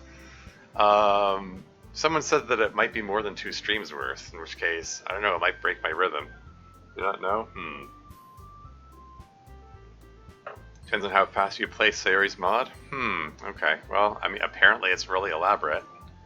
Might be 4 streams worth, we will see. Okay. I mean, we'll see how it plays out. I mean, it might depend on how many tangents I go on. I just noticed there's some... Or is that... Okay, never mind. Okay, no, that was just a mark on my monitor. as soon as I moved the window, it became clear. Anyway, what was I gonna say? Yeah, okay. So I don't know what to say beyond that. I guess closing thoughts on season 2. I dare say it's a happier resolution. It feels like a happier resolution than season 1. I mean, season 1 did have... It also had like a happy resolution in the sense that,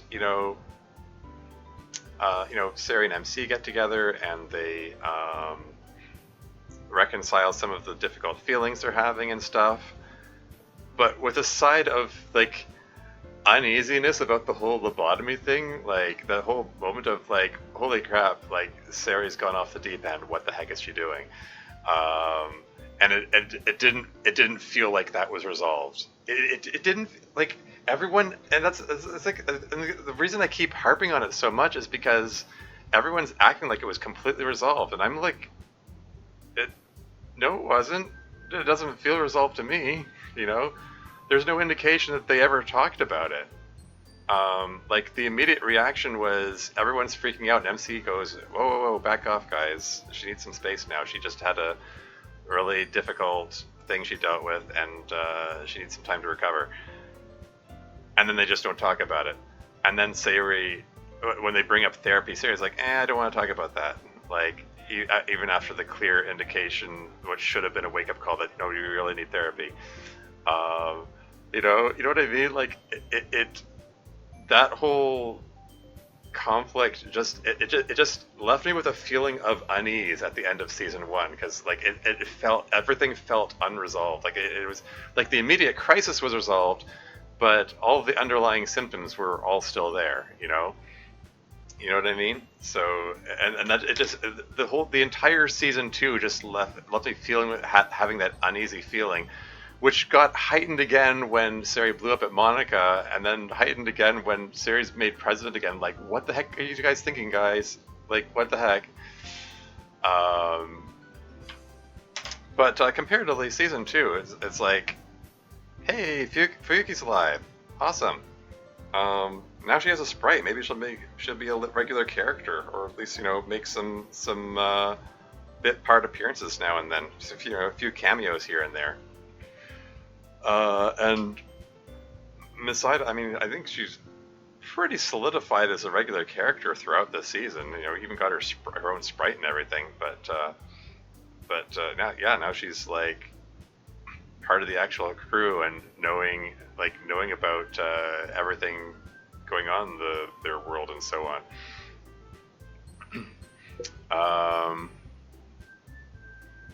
Have a wonderful night. Sorry for crashing games. Oh, it's fine. Hey, it's fine, Turbojet. Yeah, it's all good. It's cool.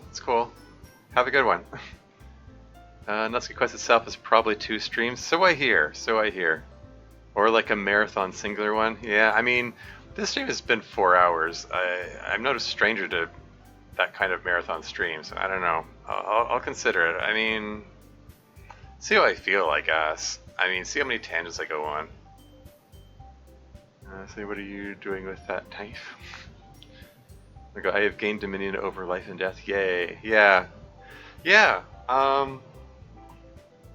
But But yeah, like what I'm trying to say is like this comparatively feels like happier resolutions all around. Like, Fuyuki's she no longer has cancer and she's like alive and healthy again with no apparent drawbacks. That's cool.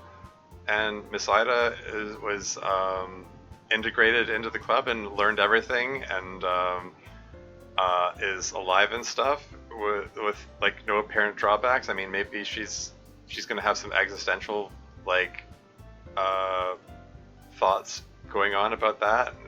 Maybe there's gonna be more to that. We'll see. Um, but overall, like happy resolution to that, and various hugs all around when she made her reappearance. Um, yeah, I was totally expecting like Natsuri instance coming back, but I guess not. Kind of curious about what the heck was that. What was that forest scene at the end with Natsuki and Mystery Person? What was that all about? I guess that's something. Maybe that's something for the compilation. Maybe that's something we don't find out until season 3. I mean, remains to be seen, I suppose. So the reference to Omori? Okay, I haven't played Omori, so I don't know. Thank you for stream and for playing club meetings as always. Yeah, thanks for hanging out, Dev. It's always good to have you when I do these streams. It's cool. But yeah, on that note, is there anyone worth rating? Let's just take a peek.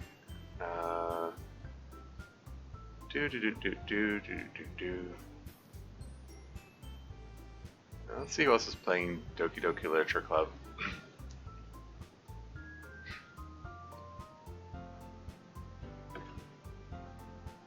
Yeah, looks like someone's playing for the first time. Looks like they're in Act 3. Yeah, okay. Yeah, okay. Yeah, I think I'm not gonna bother rating anyone. But yeah, cool. Thanks everyone for watching. And yeah, I got nothing else. Until next time.